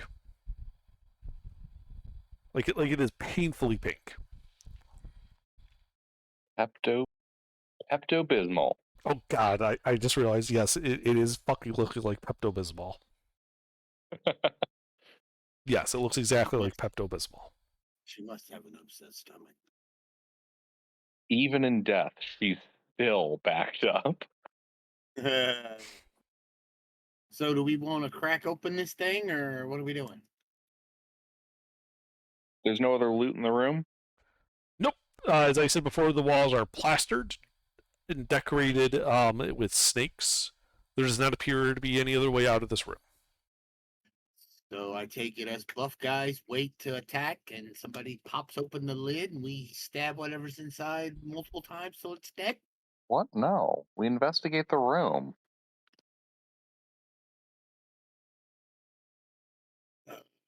Fine. Eventually, we're gonna have to pop this thing open and kill whatever's inside. Let's just get to that.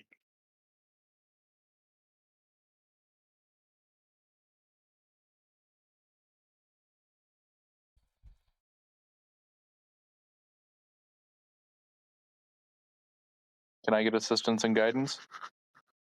Yes. If you insist. Damn, you don't Okay. even need And it. my Good third God. natural 20 of the night. Yeah, so you start looking around. This, you first check the walls. They all appear to be solid. There's no, like, hidden doors in this one. And as you start looking at the sarcophagus, yeah, you can see that sarcophagus is really made of two pieces. It's got the base, which includes the pit where you would put the corpse, and this basin on the outside that's filled with Pepto-Bismol. And that all appears to be carved from one piece of stone that then had like gold leaf impressed on it. It's gilded. The top, the lid, appears to be carved wood that is also gilded. There is a very clear seam where it was set on top. You also can detect that there is a glimmer of magic to the pink solution. Hey guys, this is magical. Can any of you detect magic? Not in my wheelhouse. I can try to alchemy it. I mean, I can just cast Detect Magic. Okay, well then that's what we Yeah, just but- asked. I mean, fuck. I'll figure I'll let you guys struggle for a second. Lindar's like struggle? over by the door, I mean, leaning you were against the wall. Some kind of priest. I'm telling you, you were some kind of priest. Some kind. Boy. Yeah, not the yeah. Well, could you magic at this? All right. I'll You ritual can at cast least Detect ask I Magic. mean, I hate to be an inconvenience to you now. I mean, if you got other things to do. Yes. Yeah, I begin ritual casting Detect Magic. Okay. Do any of you do anything for the 10 minutes, or just let them finish? Okay, man, 9 minutes. Hey. All I right. can start over. So the detect magic ritual goes off, and the liquid is the only magic you're detecting in the room, and it glows with abjuration magic. Abjuration magic. Yes.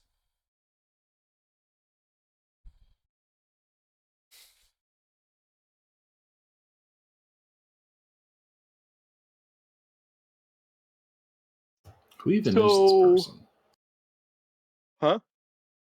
Who even is this person? No idea. There was no writing on the outside of the sarcophagus.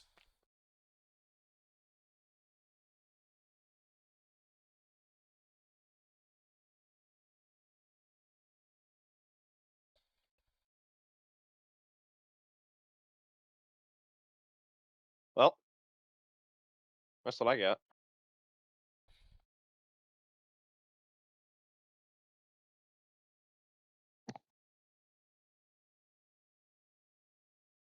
All right, so abjuration magic, and there's no other magic. Correct. What are the vibes of this tomb? Like, Make an insight check. Inauspicious.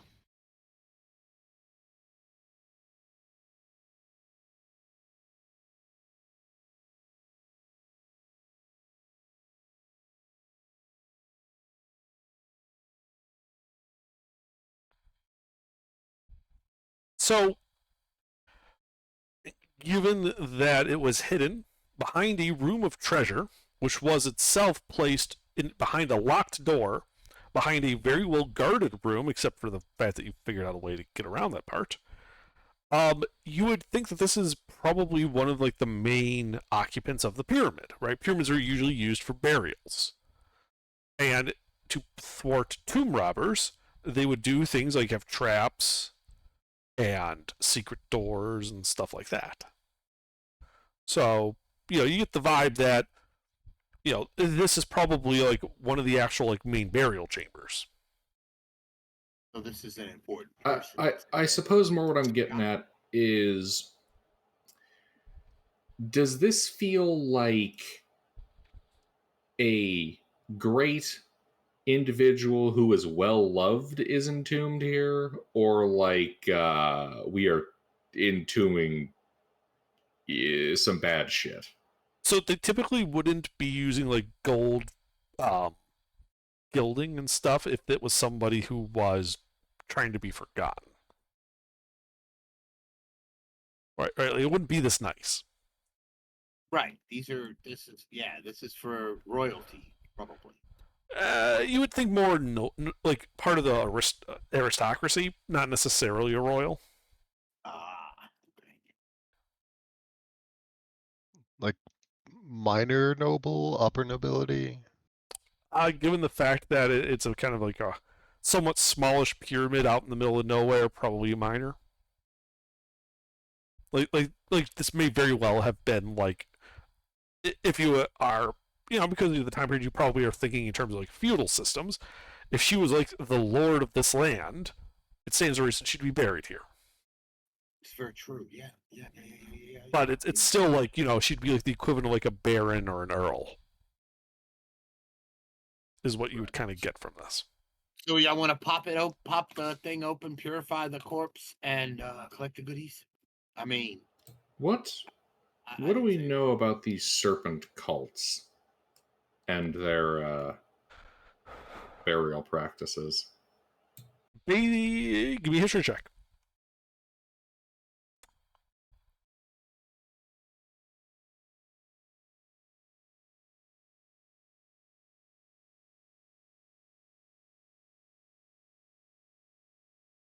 So, oh my god. So you know that the Yuan-ti have kind of always been in this area. And as a result, snakes and snake motifs are extraordinarily common in this area of the world, given like the Yuan-ti. Now, if you're friendly with the Yuan-ti, that's a good thing. If you're not, it's a warning.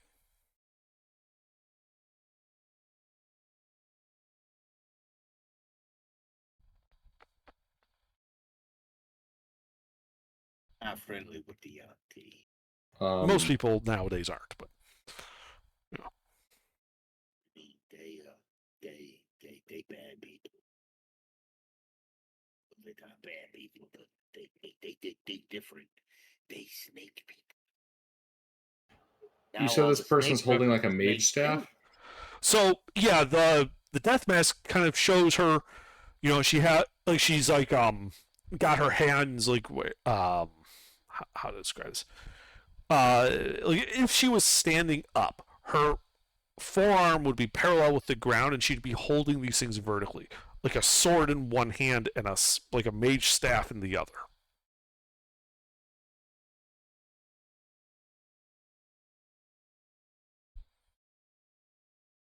Now, is that their typical signs of rulership, or does that indicate something about the individual specifically? With the 27, you would know that they don't really have like a common symbol of leadership the way that, like, say, the English had like the rod and the orb. This is probably more personal. Like she was probably known for martial skill and magical skill.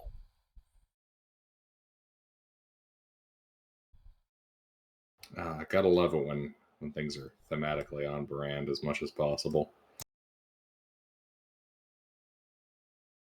And there's no writing? There is no writing, which you know to be unusual. Usually, there would be writing indicating who this is and like extolling their virtues and how great they are and how you should be humbled to be in their presence, even in death.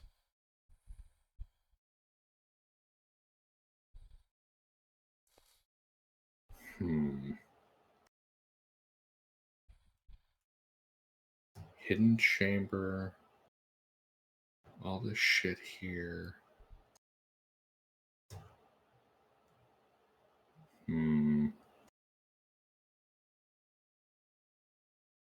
Well, they're not hype manning a dead person, which means.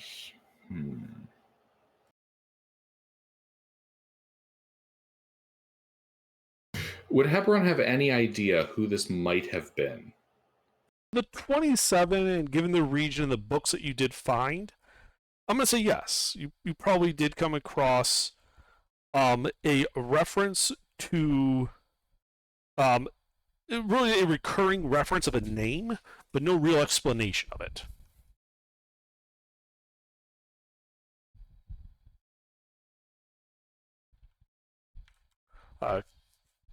Chrysopoeia.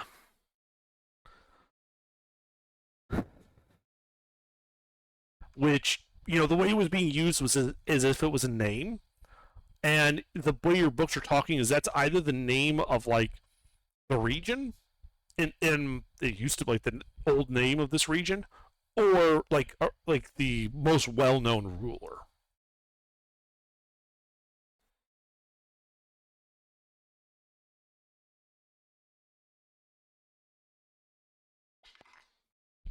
In some way that you might see like in certain families, like would be for instance John Rockefeller the Seventh or whatever, that type of naming.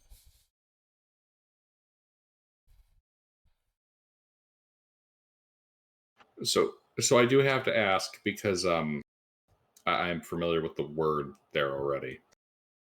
Is this also intentionally supposed to have the chemical connotation? No. Okay. I had to ask because you posted him. I'm like that's like the alchemical process with gold, and the door is gold. The door is gold. That being said, no, it was just a coincidence. Okay.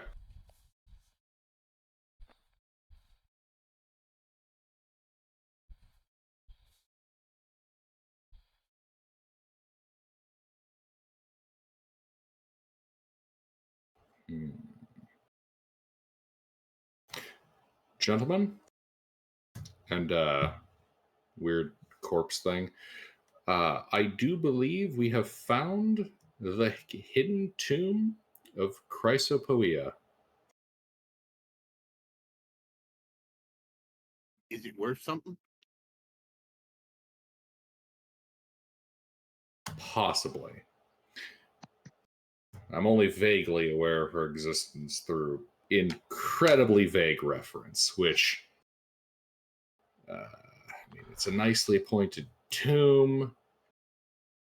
I mean, we can definitely crack it open, but I have some worries. Hey, what are your worries? Well, in general, it's unwise to crack open the tombs of concealed, or I should say it's unwise to crack open the sarcophagi of powerful mage warriors concealed deep in isolated ziggurats in the middle of forlorn jungles when your knowledge of them is limited to, like, very lacking in context historical reference. So you don't want to crack it open. No, I'm all for cracking it open. Just that, Just be prepared, is what you're saying. yeah. Right. Any of you speak the Yanti language? No. No, I didn't actually know Yanti had their own language. they don't. They speak Draconic and Oh, I speak Draconic. there's natural language is Draconic. Well, And you know, and like primordial or something. Pure blood Yanti. All right. Elendar, could you identify that Pepto-Bismol looking fluid? It's handy. Does it have a Yeah. label? what do you mean by identify? Knows I it's mean, had dip your dra- finger in and cast identify. Well, he knows it. Don't know identify. Oh. I have to spend a night changing, and I kept Lehman's Tiny Hut because all we had was one red bubbly potion, and it wasn't really worth switching off of Lehman's Tiny Hut to identify for that. I Oh.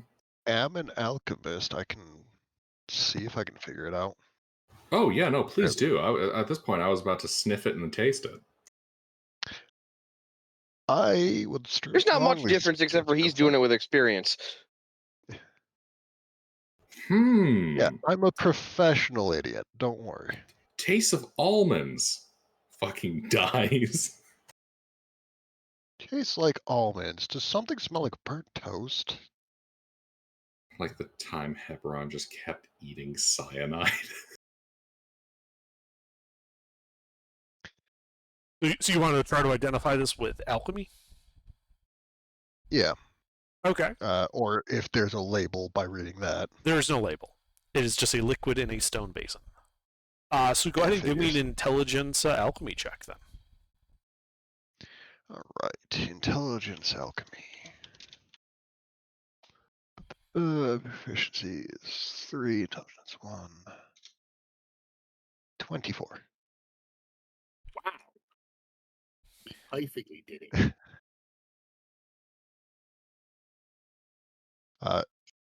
If it matters, I do have a set of alchemist tools in the Drake's backpack. Well, yeah, you would have needed alchemy tools to do this. Yeah.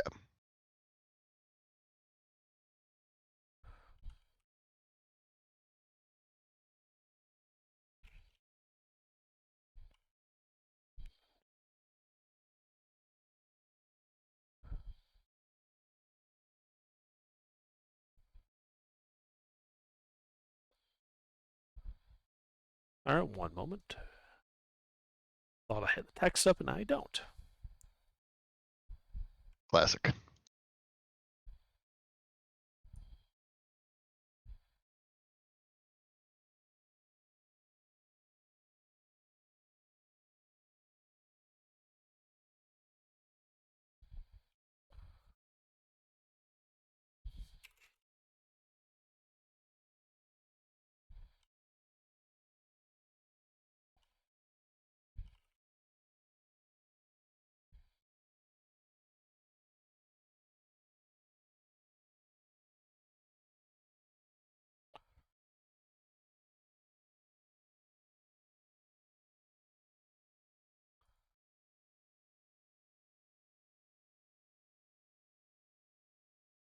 Here you go.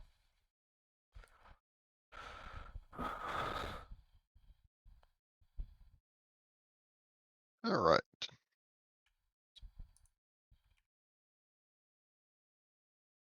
Interesting. Interesting. That's Isn't one of the what the potion is in the goop.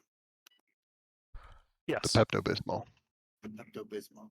And there is enough there to fill 12 vials.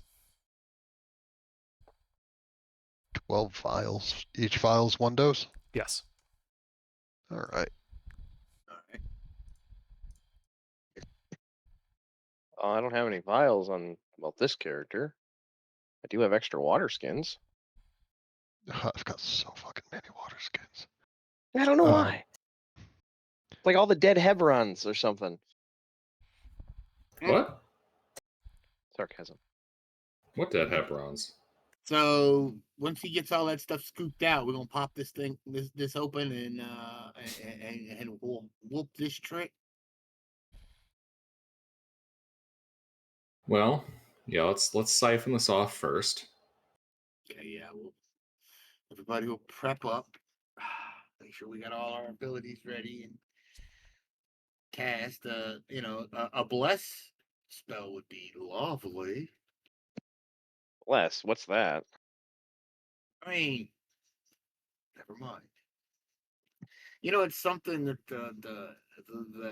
the holy man would do for his people. You know, the holy man would.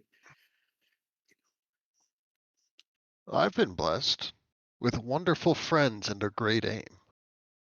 I've been blessed with cotton balls. And I suppose I also got you guys. Also, I think you might want to see an apothecary about that. What? No. There pulls out cotton balls and puts them in his ears so he doesn't have to listen to Giuseppe. Oh, I thought he had an unfortunate genital infection. All right. What is the genital infection known as cotton balls? That's what I'm wondering. Yeah, I'm kind of scratching my head on that one too. It's a horrible mold infection that's been known to afflict travelers down in the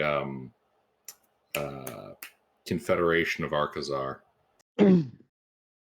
They say it only happens to people who engage in unnatural acts with the undead. It also is rumored to be spread by some recreational drugs. Mostly by people using them the wrong way. So who wants protection from good and evil? Me? You don't know bless, but you know protection from good and evil. What the fuck? Know and prepare are two different things, Giuseppe.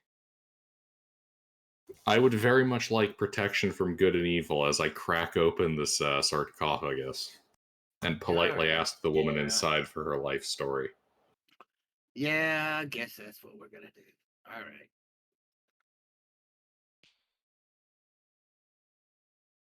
Yeah, more than likely, there's no reason for me to concentrate on Spirit Guardian, so I might as well just pop protection from good and evil. Okay. That works on everybody, don't it? No, it's a single target. Range touch. Doesn't even have an upcast. That's dumb. So give it to Hebron, he's frontline more than you. Yeah. Plus, I'm a paladin, so.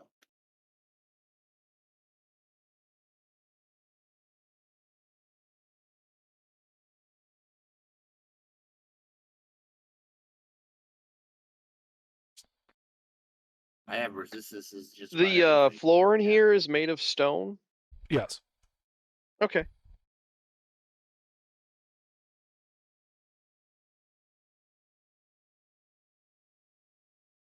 All right, who's popping this thing open? I am. You need a crowbar? No.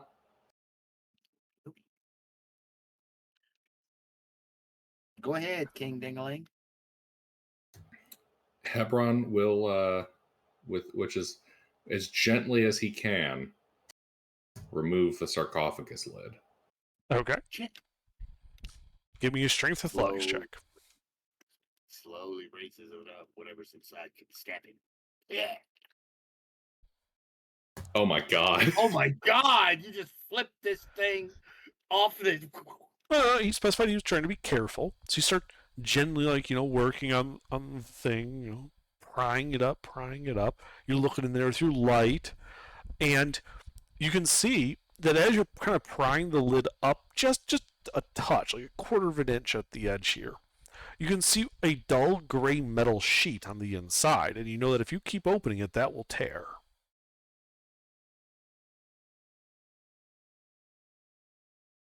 There does not appear to be a way to open it without tearing it. Gentlemen, there is a lead sheet here. Better than a lead balloon. Are you sure about this? Ish. I mean, Shrugs. let's do it. Do we want a cliffhanger? I'm really tired. Yeah, we could wait, I guess. As we open it, I mean, we could. the lead barrier tearing. Yeah, exactly. If we tear the Like, barrier, I don't think I can handle it in combat. I'm falling asleep. Eldritch Do we light wanna- spilling from the crack. so it's 11:30. Do we wanna push the fight or not? That's up to you all. Yeah, that's why I'm the asking. party. I'm Yeah, tired. I'm asking the party. I vote towards next week. I mean, I'm So- all for either one. Next week is fine with me. So your vote is useless. Good to know. Hebron and River.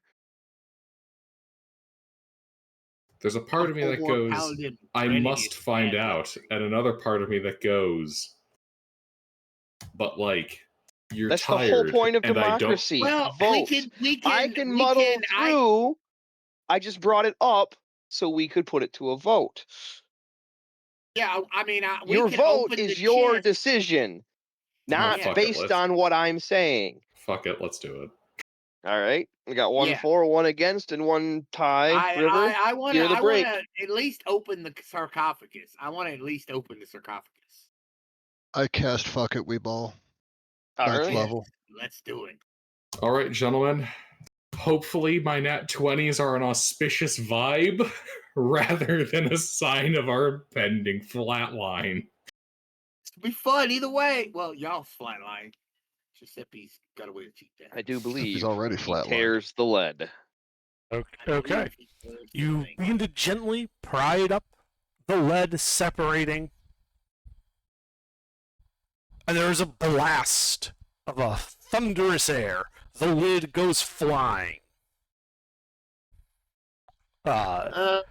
Shit. And Hebron, you can see, standing up in the sarcophagus, a mummified woman, dressed in golden scale mail, holding a wooden staff in one hand, and what appears to be a gold longsword in the other. And when she's looking at you, and she's wrapped up like underneath all the armor and stuff, and you just hear this like snake-like hissing sound, just like as she's looking at you. The shadows begin to grow darker in the corners, and that's where we'll call it this evening. You blue balling son of a bitch! You're goddamn right. No, because this is a major fight. It will probably take us an hour and a half to go through it all. And if people falling asleep, they won't enjoy it. I don't mean to Right. concern you guys, but I think we're going into combat. Yeah, next Maybe, session just we maybe. start in combat. Well, let's see how 14 very beefy mummies that we barely broke a sweat fighting are worth. Yeah, give me a second. Just need to take a couple of notes. I know exactly where you guys are. I am leaning against the door frame of the room. I mean, if yeah, my yeah. position Y'all matters. are starting in combat Monday night too.